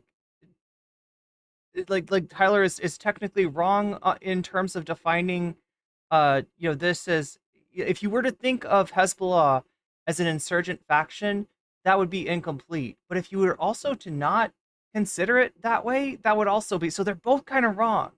They're both missing a piece of the puzzle there, right? targeted at Israel. Well, most of it. The intellectuals of the Pan-Arabist movement always tried portraying themselves as a secular nationalist movement, but in practice, on the ground, Pan-Arabism was very heavily bent toward Islam. In the mind of your average Arab nationalist, you could not be both a good Arab and a good Christian, because as a Christian, you would always be culturally and politically guided towards the West. Yeah, Lady Badass says it's a government. Yeah, it is a party in the government. They kind of had a point, especially when it came to the Maronites. The Maronites had built up ties to the Catholic Church in France. So in other words, some of the people attacked, so what Lonerbox is trying to say is that, well, both at the same time, you know, that Tyler's like oversimplifying it by talking about it as a insurgent movement, because it is also a political party.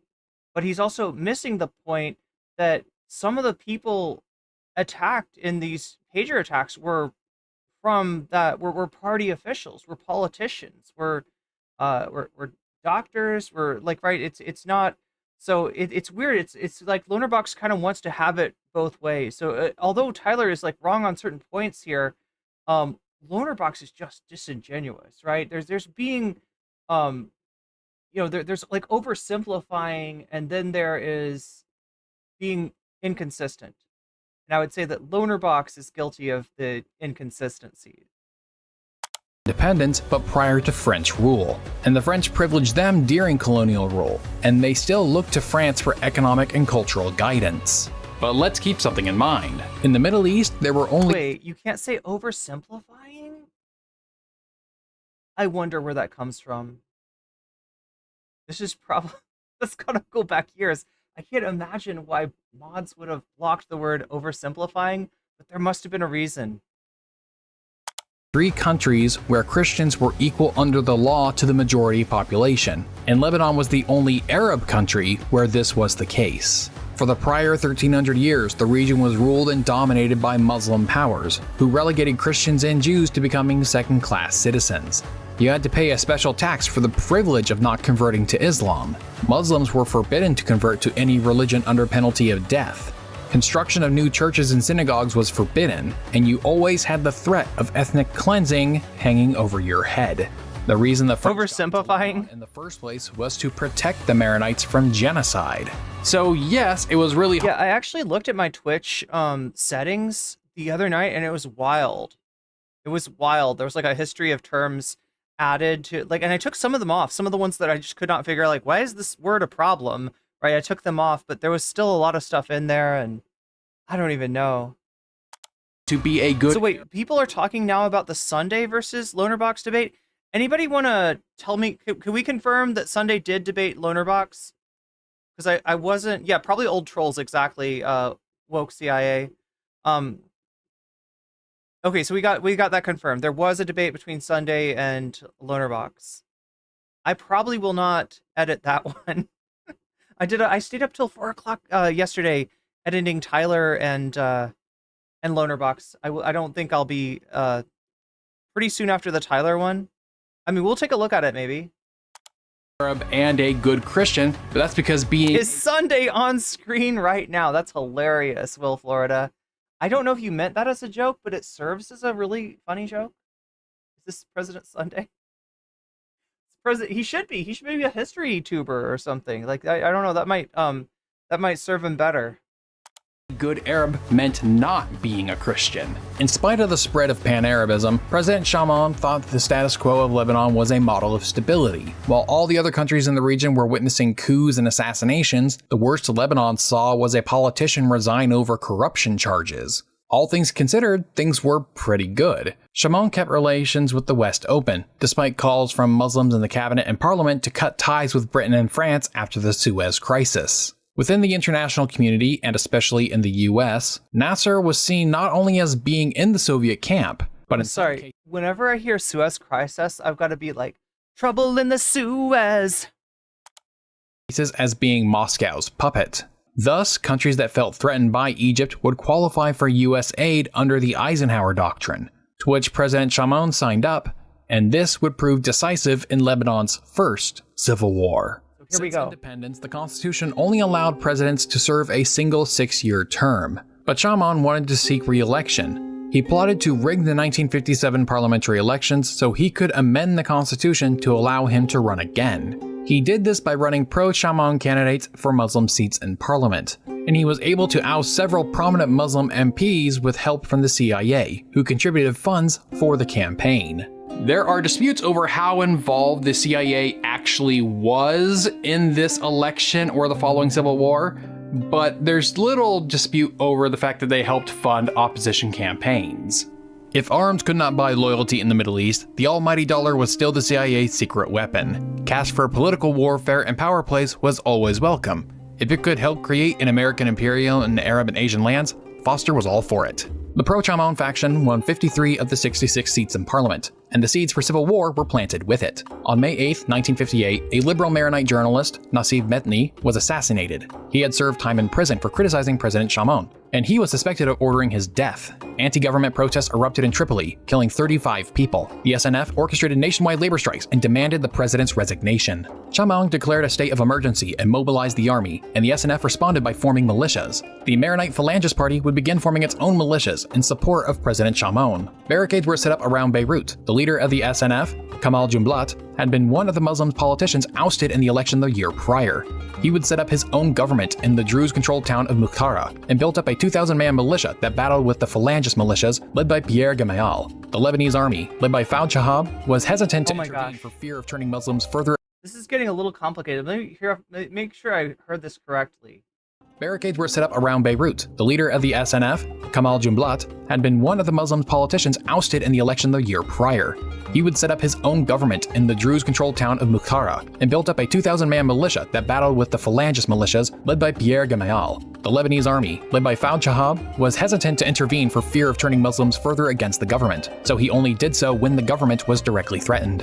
On July 14, 1958, the pro-Western King Faisal II of Iraq was overthrown, which eliminated Shamon's only ally in the region. This forced him to request military aid from the US, who sent in 10,000 Marines. By this point, Oh, here we go. So if you know US history, this is where it ties in. the SNF had about a third of the country under their control at the time, and were angry at the use of a foreign army to intervene. The civil war fizzled out, with both sides agreeing to let General Shahab run for president unopposed. As president, Fouad Shahab attempted to bridge the divide between the Maronites and Muslims by blending Christian identity with Arab nationalism. He tried to modernize Lebanon's administration and politics, which was riddled with nepotism and patronage. He would use parts of the government that were filled by appointment, such as the bureaucracy and military intelligence, to suppress and undermine those that stood in his way. He practiced a moderately pro-Nasser foreign policy in order to dissuade Muslims from violent revolution, while the Maronites wanted Lebanon to remain a pro-Western Christian nation. He also began a program of infrastructure projects, in particular roads, which connected poor rural regions to economically dynamic urban areas, which resulted in the migration of poor USA helping out, yeah. to Beirut, who settled around the Palestinian refugee communities. The 1964 presidential election saw Shahab's handpicked successor, Charles Halou, win the presidency. Unfortunately, Halou lacked a political base of his own, which left him a weak and ineffectual leader. He continued the foreign policy of Shahab, which sought to unify the country and the region against Israel. But again, foreign events would influence the attitudes of Lebanese Muslims. Since 1949, Egypt, Jordan, and Syria all participated in arming Palestinian terrorists, or Fedayeen, who were then sent off to attack targets in Israel. At the time, Israel had a policy of holding its neighbors politically responsible for these attacks, and thus would militarily retaliate against them. The Arab governments, especially Syria, would use this policy against them. An uneasy truce between the warring states prevailed until 1965. The next year, a new radical government in Syria increased terrorist raids against Israel, sending Arab guerrillas across... Chad, if you're wondering why the accent, why the voice, this is LBJ. This is Lyndon Baines Johnson, a American president from Texas, noted for... isn't this the guy that showed his wiener off? That's what I remember about LBJ. Obviously, he took over for Kennedy after the assassination. He escalated the Vietnam War before having to pull out of the presidential race because that policy was so unpopular. But he also, I think, was just like a guy that liked to sling his wiener around, right? From what I've been told, a proud Texan that liked to show his wiener off. And I don't mean a glizzy. I'm talking about the other kind of wiener, the eggplant. Borders of Syria, Jordan, and Lebanon. Syria's goal was twofold: to force Israeli reprisals against Jordan and Lebanon, thereby helping to weaken or destroy the moderate pro-Western governments of those countries, and to bring on war. The prelude to the Six-Day War of 1967 was identical to the prelude of the Sinai Campaign. Terrorist gangs as actively encouraged and supported by President Nasser as the Fedayeen has been in the 50s were operating... They're voice acting Golda Meir? That's kind of amazing. Against Israel from both the Gaza Strip and Jordan. They included a new organization founded in 1965 known as El-Fatah. War on Poverty, yeah. Arafat's leadership subsequently became the most powerful and well-publicized element in the Palestine Liberation Organization. The Syrians seemed bent on an escalation of the conflict. They kept up an endless bombardment of the Israeli settlements below the Golan Heights, and I love the voice acting. Faced what was sometimes virtually daily attacks by snipers. Halou's decision not to join the Arab states in the Six-Day War angered the Muslim population, and the subsequent influx of Palestinian refugees allowed the PLO to enter Lebanon and spread throughout the refugee camps. Palestinian organizations began orchestrating attacks on Israel from within Lebanon. So now, this whole designation as a terrorist is going to be, it's going to be a little bit problematic. Let me just put it that way. There was a little bit more nuance in the way that this concept was approached in the United States. When things like the CIA arming the Mujahideen in Afghanistan occurred, in which case they were like, I mean, some people's terrorists are other people's freedom fighters.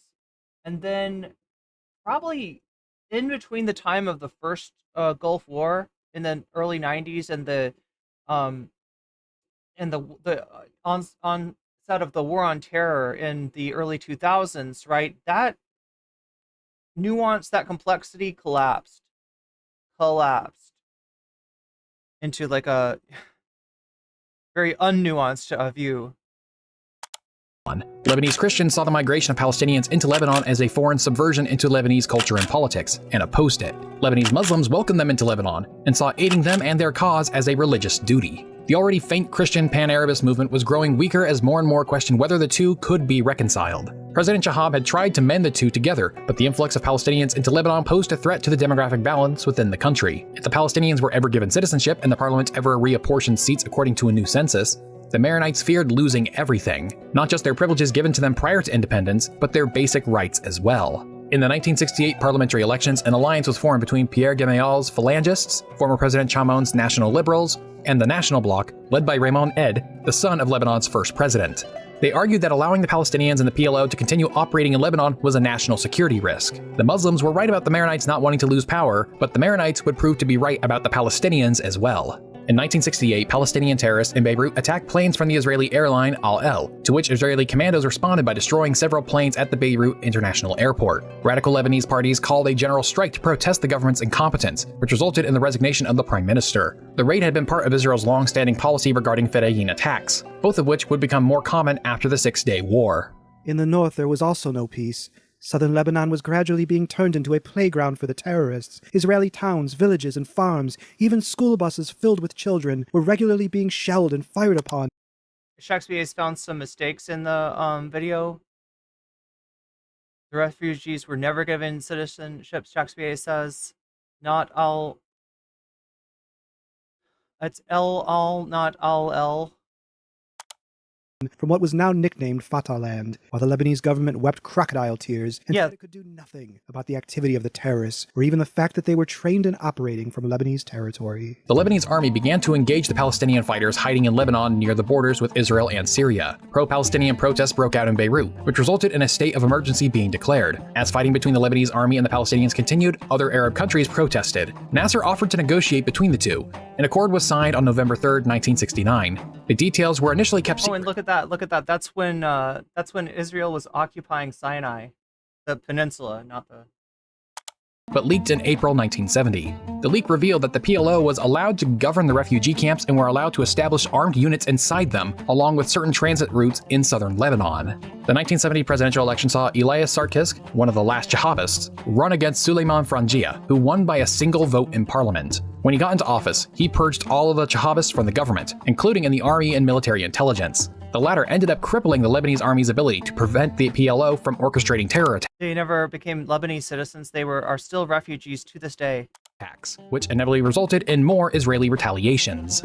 The Arab states went on giving the terrorists money, arms, and backing, and then screaming to high heaven whenever we made clear by raiding the terrorist bases in Syria and Lebanon that we held the governments of those states responsible for what was happening. In September 1970, the Jordanian army had bloody clashes with the PLO, which resulted in the expulsion of the PLO from Jordan, referred to as Black September. Many would go into exile in Lebanon, and the PLO would relocate their headquarters to Beirut. This sparked a surge in anti-Israeli attacks from Palestinians in Lebanon, which was followed by increased Israeli retaliation. Jordan learned, as did Lebanon 6 years later, that countries that harbor guerrillas run enormous risks. They are in constant danger of losing control over their destinies because others determine the question of war and peace for them. If the guerrillas grow sufficiently powerful, they sooner or later seek to replace the authority of the host government. On April 10th, 1973... Chad, I'm kind of curious if anybody's got information for me on... So, I mentioned last night in reacting to and editing Tyler versus Lonerbox, I mentioned a movie called The Battle of Algiers. It's a movie in French, which was not released in France until at least like 5 years after it was made, because it was so controversial. It was highly critical of French foreign policy as it regarded Algeria, but it illustrates a point that I think is what Tyler was saying in his... Now this gets mischaracterized as Lonerbox, as Tyler saying, well, you can't go after a faction that's attacking you unless you can eliminate it completely, right? And that's not really what Tyler was saying. Tyler was saying that after 1945,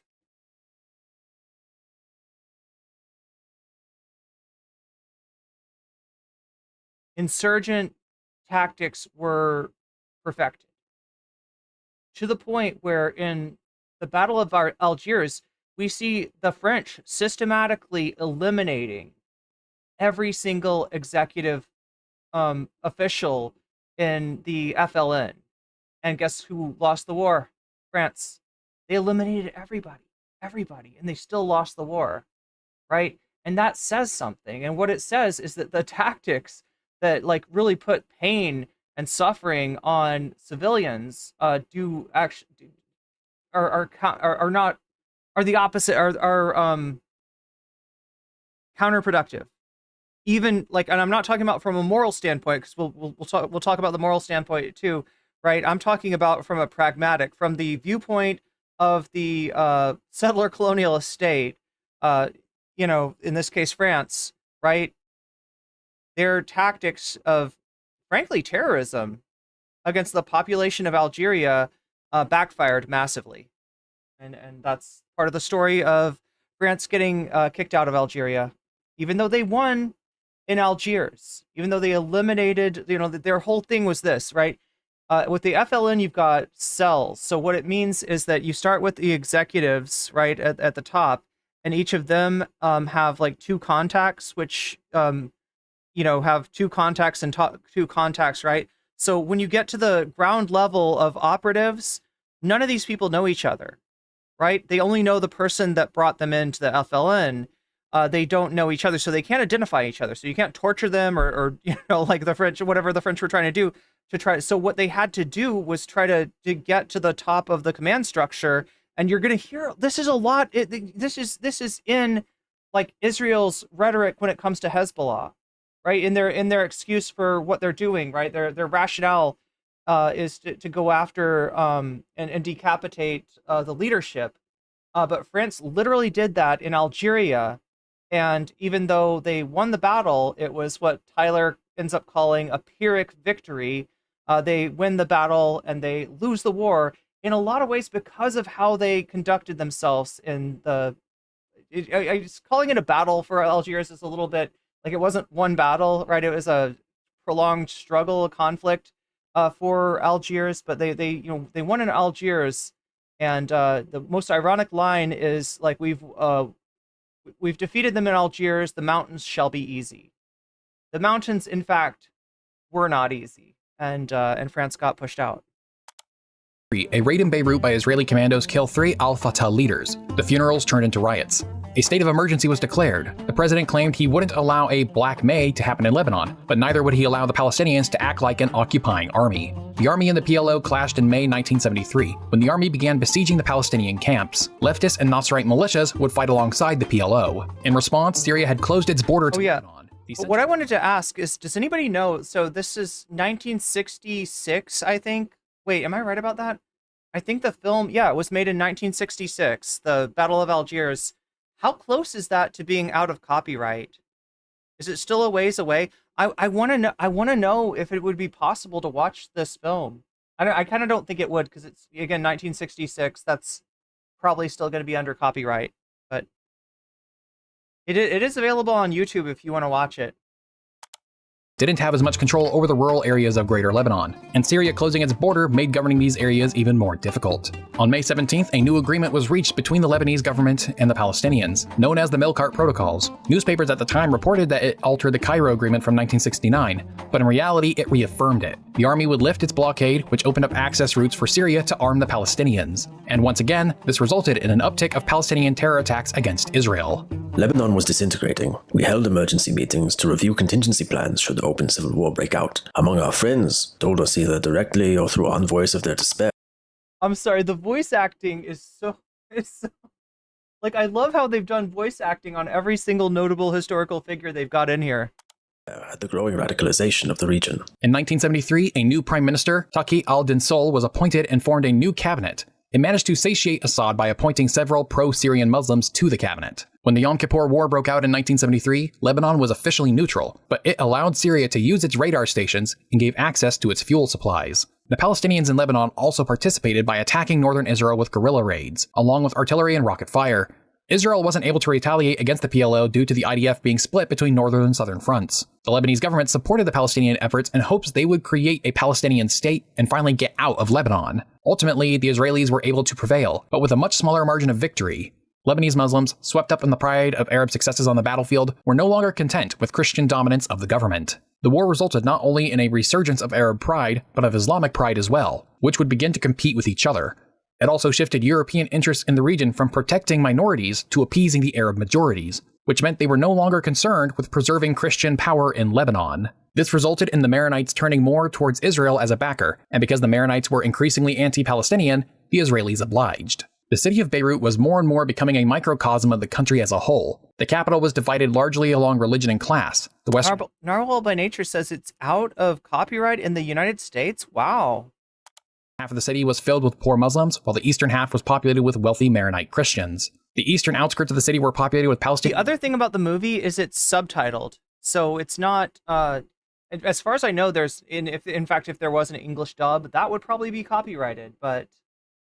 you know, actually, casual historian, on the off chance that I pop up in your, you know, copyright stuff and you end up seeing this, would you be interested in maybe putting together a, public domain, dub? Right, I see that you do a lot of, you got a lot of voice acting in your video. Do you think that would be possible, right? Because I want more people to see this, and I feel like the big barrier, for Americans at least, is that it's most of the movie is in French. Some of the movie is in other languages as well. You have a link to the movie? No, I watched it yesterday. I watched the entire thing again, right? But I feel like if we put together like a dub, a fan dub, if you will, of the Battle of Algiers, that would be a great public service.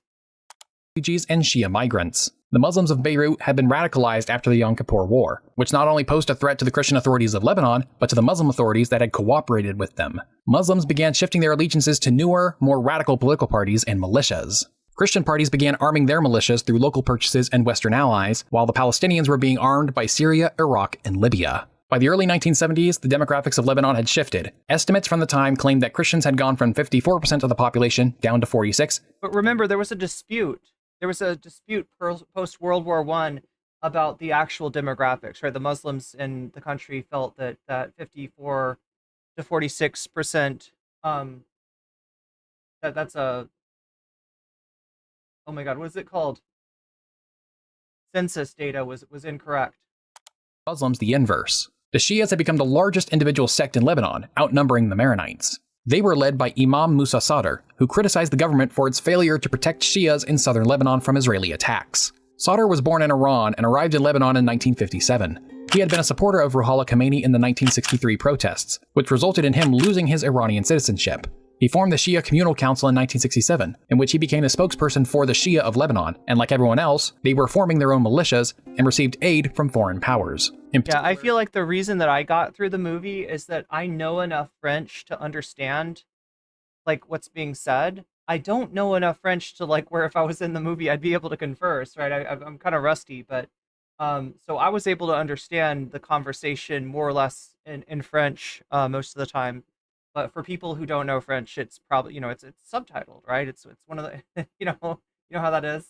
You got to pay attention to the movie. You can't like drift off, or else you miss what's going on. The Shia in Lebanon looked to Syria's new leader, Hafez al-Assad, due to him being from the Alawite sect of Shia Islam.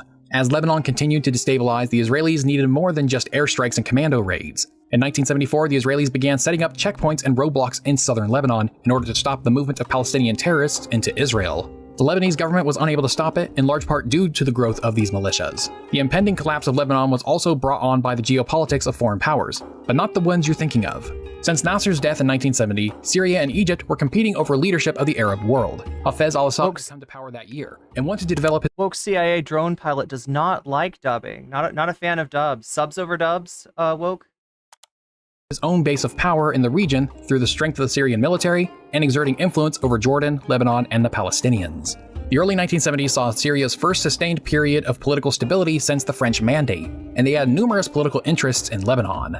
The Syrian regime didn't officially recognize the independence of Lebanon and laid claim to most of its territory. They also feared that Israel might use Lebanon to outflank Syrian defenses in the event of a future war. He was also interested in the Shia of Lebanon and wanted to use Musa al-Sadr to give him and his Alawite regime an air of legitimacy. In the event of a war, he expected to have the support of Lebanon's Shia, some of the Palestinian organizations, at least half of the Lebanese Ba'ath Party, as well as urban workers. To that end, Syria had intervened in the 1972 parliamentary elections in Lebanon, but the final death knell would come in 1975. In February 1975, Muslim fishermen went on strike in Sidon against a new company owned by former President Kamil Shamon. The mayor of Sidon, Maruf Saad, was a leader in the protests, but he was assassinated by unknown assailants. Riots erupted in Sidon, with the Muslims blaming the Maronites for Saad's death. The government responded by deploying troops to restore order, but this exacerbated the problem. Gunfights broke out between the soldiers and the protesters, who were aided by Palestinian fighters from a nearby camp. In March, Christian parties began demonstrating in support of the government and the army. Muslims saw the army as a tool of the Maronites and therefore not trustworthy of arbitrating internal conflicts, and saw the Christian demonstrations as further evidence of this. This resulted in Muslims rationalizing their support for their own militias and the PLO. And on April 13, 1975, Phalangist leader Pierre Gemayel was attending the consecration of a new Maronite church in a Christian part of Beirut. A car pulled up and gunfire came out, killing 4 people, including Gemayel's bodyguard.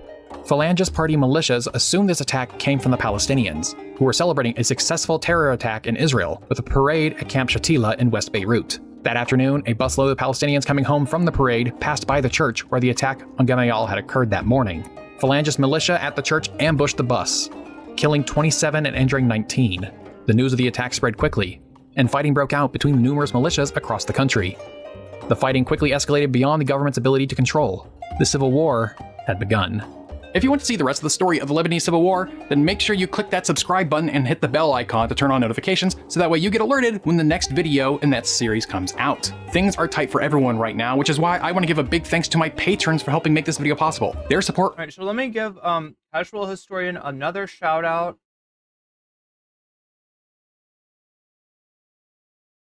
You want to follow this channel? There's their link. And it looks like we survived. We survived, chat. Amazing. I was worried about this, right? You know, covering something as simple as what is it called? The Jubilee videos has been problematic, has really caused some trouble for my channel. I suspect because I'm critical of those. I don't know what else it would be, right? Since Hassan and many other streamers, small, large, medium-sized streamers, cover those Jubilee videos and have no problem with it. I don't know why I'm the one that gets the shit. But yeah, we did survive. So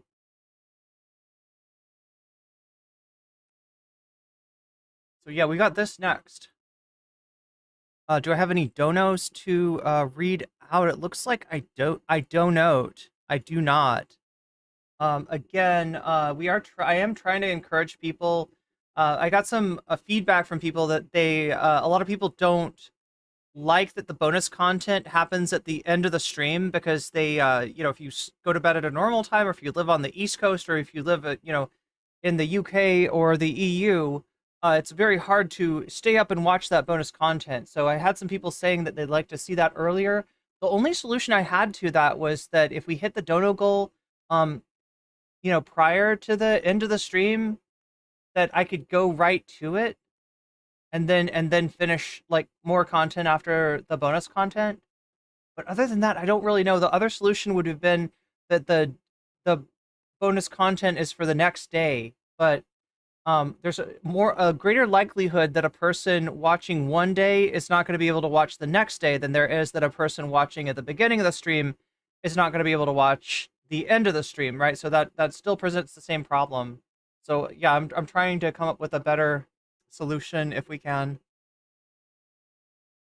to that. But the only one I have for now is to try to ask people donating to sort of front load those donations. The sooner you get those in, the sooner we can cover the bonus content. And if you're worried about being able to stay up for it, that probably behooves you to do that as well. Davy Cliff super chatted $9.99.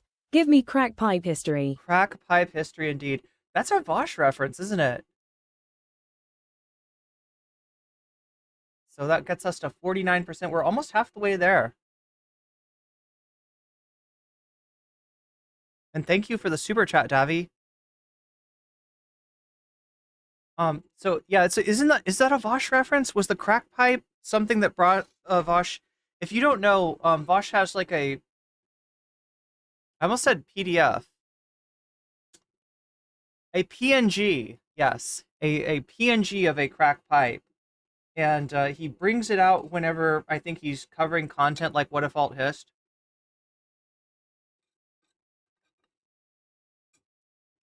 And What If Alt Hist actually referred to this in the only good joke that Vosh ever made. Yeah, a lot better than the Coconut Island, the metaphor of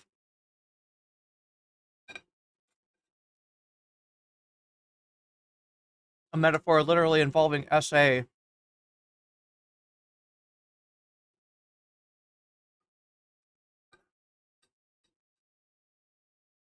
We got Lonerbox and we got Tyler. This is my definitive video. You're not gonna get this anywhere else. Anywhere else, you're gonna watch either Lonerbox's side with balanced audio, which is good, but also Lonerbox, passive aggressively muting Tyler, or Tyler's version, which I got to be real, Tyler. And look, this might not be Tyler's fault. Like, it's very difficult to ascertain how your audio is balanced. So I'm not gonna put this on Tyler and be like he did it on purpose. I mean, anything's possible, right? Um, but for whatever reason, Tyler's version of the debate had the audio slightly out of balance, slightly pushed towards Tyler, right? So what we've got is good audio, but I've gone through here and everywhere that Tyler was muted, I've grabbed the audio from Tyler's version of it, and I have deftly, expertly laid it in on top of the mute, so that at no point is Lonerbox in this video going to be able to mute Tyler. I have taken that ability away from him. Right? This is the power of the editor. Never fuck with the editor. The editor is infinitely powerful. She drinks Void coffee. The green super $7.36. I throw some weight behind the law burb. Law burb indeed. Yeah. Thank you so much, Green, for that. That was really sweet of you to with the super chat. And I will add that to Legal Eagle. I think that that works out to like I calculated the other day. I think it's like 7 in US. So we're gonna add 7 to the total here. Look at that. 56% of the way there. Pretty amazing. And again, I don't know, like, okay, so this video itself, right? It is 1 hour and 13 minutes long, but you know how I do. And especially since I was busy editing last night and did not get to properly react to it, and especially since there are literal documents that are literal documents. I'm like, literally documents. The Geneva Convention, the U.S. Armed Forces counterinsurgency manual. Tyler, I guess, sends to Lonerbox. There's documents that are cited, right? I suspect that it might take us a little bit longer. Yeah, protocols on prohibition or restriction on the use of mines, booby traps, and other devices, aka Protocol 2 of, I believe, the Geneva Convention. I'm assuming this is the 1949. So a little lore about the Geneva Conventions. And Tyler, I had to check. Tyler did speak correctly when he said Geneva Conventions, as there have been there are many. When people say the Geneva Convention, though, they mean the 1949 convention, the post-World War II Geneva Convention. But yeah, we have also got 2 treaties in 1929. Talking about the basic rights of prisoners, civilians, military personnel.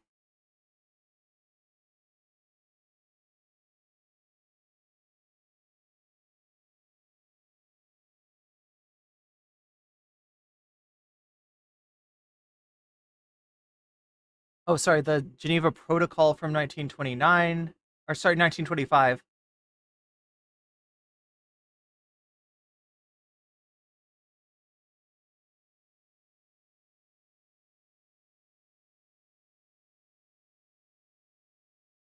But yeah, not article, Protocol 2 is the one that comes into play with this debate that involves the use of mines, booby traps, and other devices. And this is what they're going to be mostly arguing about. Now, when I first saw this, I thought that, look, I'll be real. Okay, let me just let you know where I'm at. As far as the overall discussion of the conflict between Israel and Palestine, the conflict between Israel and Lebanon, I'm on. Yeah, I'm in agreement with Tyler, but that doesn't mean that I can't be fair and grant a point when Lonerbox is right about something. And when I saw this video the first time, I kind of thought that Lonerbox was right about this Protocol 2 shit. Upon further review, I've changed my mind. I think Tyler was actually right. When I looked at it, I saw exactly what Tyler was saying. Lonerbox is interpreting a unrelated article as pertaining to a previous article, which he justifies by saying that this article is after this article, so this one must be right. And it's like, no, that wasn't, it's not even about the same. Anyway, we'll get into the meat and drink of it, as Chud Logic would say. Isn't that a weird way to phrase it? Meat and potatoes, I guess is how you say it in the United States, but apparently, at least some people, at least some chuds in the UN, say the meat and drink. We'll get into the meat and drink of it. Okay, so let's just go over this really quickly before we get started. So the Protocol on Prohibition or Restriction on the Use of Mines, Booby Traps, and Other Devices. The protocol relates to the use of mines, booby traps, and other devices defined herein, including mines laid to interdict beaches. Interdict means obstruct. Waterways, crossings, and river crossings, but does not apply to the use of anti-ship mines or in sea or in inland waterways. So we're not talking about naval mines, right? We're talking about mines, we're talking about booby traps, we're talking about other devices. Megastar, thank you for the gift sub on Twitch to Woke CIA Drone Pilot. Woke CIA Drone Pilot, you just got weaseled. And that brings us up to 62% out of 100% on the dono goal. And we're adding, oh my gosh, I'm trying to remember.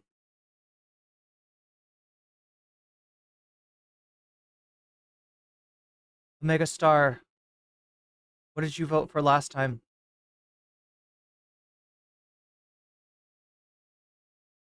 Oh, you speak Dutch and are Belgian. I got it. I got you. Sorry, I'm like going back through the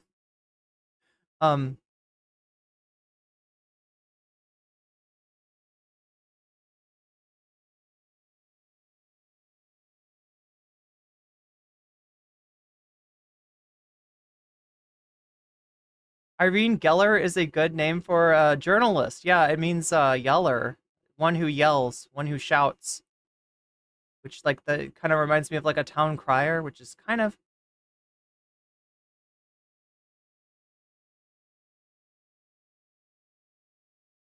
Oh my god, Omega Star, you're gonna have to tell me again which thing you voted for. Medi, thank you. I couldn't remember. You know why I can't remember? Because it's Jill Stein and Medi. There we go. That goes up to 35. So here, let's read Article 2 here. For the purpose of the protocol, mine is defined as any munition placed under or near the ground or any other surface area designed to detonate or be exploded by the presence, proximity, or contact of a person or vehicle. And remotely delivered mine means any mine so defined by artillery, rocket, mortar, or similar means or dropped from an aircraft. Interesting. That's not what I would think of as remotely delivered mine, but I get the point. And yes, I know about the first type of mine from playing Fallout New Vegas. There's way too many of those. A booby trap means any device or material which is designed, constructed, or adapted to kill or injure in which function unexpectedly when a person disturbs or approaches an apparently harmless object or performs an apparent safe act, right? So this is, I believe, where our phone detonating devices come into play, right? Other devices mean manually emplaced munitions and devices designed to kill, injure, damage, and or damage which are actuated by remote control. Ooh, wait. Or automatically, actually, wait a minute. I mean, these pagers were definitely activated by remote control. So, I mean, like, automatically, over the lapse of time, this would be like the bombs in... Izzy Sanchi, super chatted $5. Aw, thank you, Hey Izzy. everyone. Quick dono, Legal Eagle. Quick dono to Legal Eagle. All right, so we're up to 67% here. And Legal Eagle is up to 27%. Still seems like Jill Stein is probably ahead, but yeah, Legal Eagle and What If Alt Hist are not far behind. Military objective means, so far as the objects are concerned, any object which, by its nature, location, purpose, or use, makes an effective contribution to military action and whose total or partial destruction, capture, or neutralization in the circumstance ruling at the time offers a definite military advantage. Civilian objects are objects which are... Now, okay, so here's another thing that Tyler talks about, right? The fact that a pager is a civilian object. Nobody looks at a pager and thinks, is that a military pager? Is that a, you know, right? It's objects which are not military objectives as defined in paragraph 2. Okay, so this is more about like whether it's a military objective or not. I feel like isn't that the Sunday debate is about military objectives and the nature of the word asset when Sunday debates Brooks? 6, recording means a physical, administrative, or a technical operation designed to obtain, for the purposes of registration in official records, all available information facilitating the location of minefields, mines, and booby traps. Article 3, general restrictions on the use of mines, booby traps, and other devices. This article applies to A, mines, B, booby traps, C, other devices. It is prohibited in all circumstances to direct weapons to which this article applies, either in offense, defense, or by way of reprisals against civilian population as such, or against individual civilians. 3, the indiscriminate use of weapons, indiscriminate being kind of the key word here, which this article applies, is prohibited. Indiscriminate use is any placement of such weapons, and this is what I think kind of proves Tyler right on this point, right? We'll see when we go through it. A, which is not on or directed against a military objective. B, which employs a method or means of delivery which cannot be directed. So now the important thing about this, and where I changed my mind from thinking that maybe Lonerbox had a point here or was right on the, the substance of this question, to thinking that Tyler was right, is the fact that this is the word, or, right? This is the key word, or. So if it satisfies A, B, or C, then it's prohibited. It's prohibited if any of these letters apply to it, right? Okay, so B, which employs a method or means of delivery which cannot be directed at a specific military objective. C, which may be expected to cause incidental loss of civilian life, injury to civilians, damage to civilian objects, or a combination thereof. So it definitely fulfills C, meaning it should be prohibited, right? This is where I just cannot see how this prohibition does not apply to the pager devices, the explosive pagers used by Israel.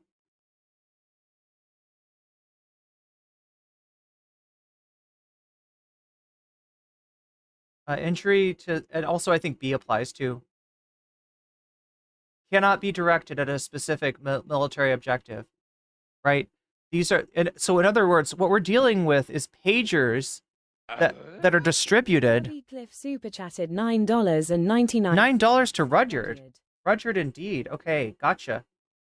What do we have here? We're up to 77%, only 23% away from hitting that dono goal. And if we hit this before I get into Tyler, maybe we could do this first. We're adding $10 to what if alt hist. Oh my gosh, look at that. It's getting very close, isn't it? Walter Matheson not getting the love from the donors today, but that's okay. We love Walter Matheson anyway. Walter Matheson is I almost said an asset, but I'm afraid that might get Walter Matheson blown up if by President Sunday if I describe him as, I don't know. We'll have to ask Brooks to intervene, maybe. I don't know. Do you think Brooks would intervene? Maybe so. Maybe so. Maybe we could get Brooks to intervene. Anyway.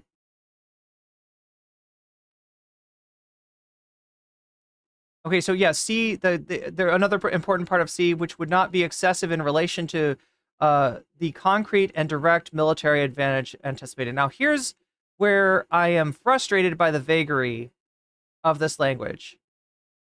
Excessive in relation to the concrete or direct military advantage anticipated.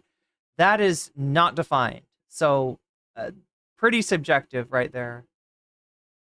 For all feasible precautions shall be taken to protect civilians from the effects of weapons in which this article applies.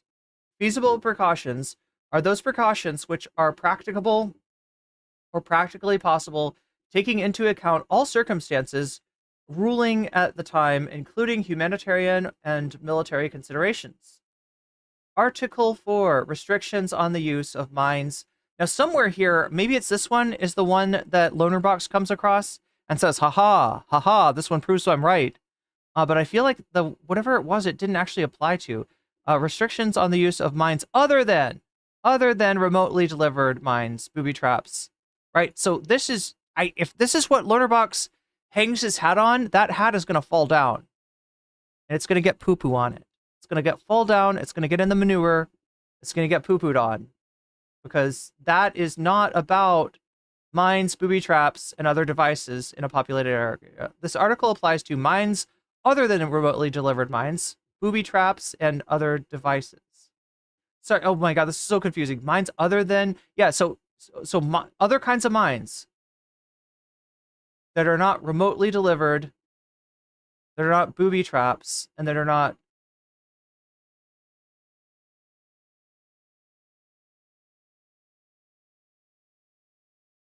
that are not the things that have been defined here, right? Mine, booby trap, and other devices.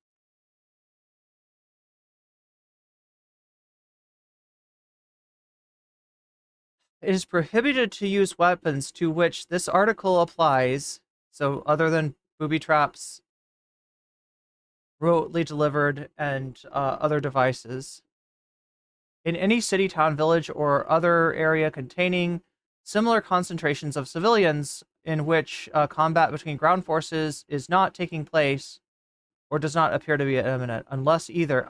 So this is where Lonerbox loves this, right? Because either this has to be true or this is true. And if either of them are true, then he's got an exception. He's got a loophole. He's got a loophole in a military act that's going to hurt civilians, right? That's what he's looking for. And that should tell you something about the sort of moral standing of Lonerbox's inductively based logic.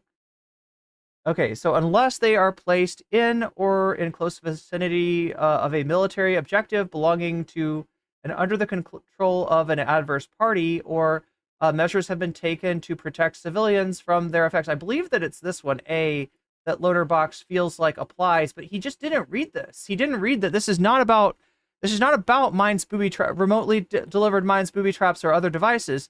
This is other than mines other than remotely delivered booby traps or other devices in populated areas, right?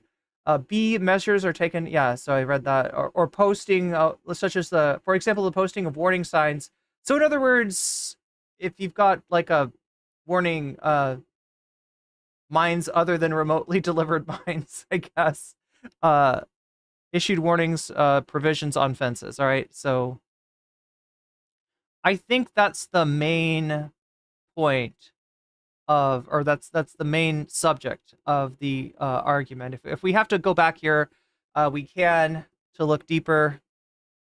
Pagers and two-way involved two-way radios involved clearly fall under the description, but of course they will take any loophole they can. Yeah. And that's the thing that's kind of gross about Lonerbox is it feels like he's trying to get a loophole. Servers at the restaurant I work at were assigned pagers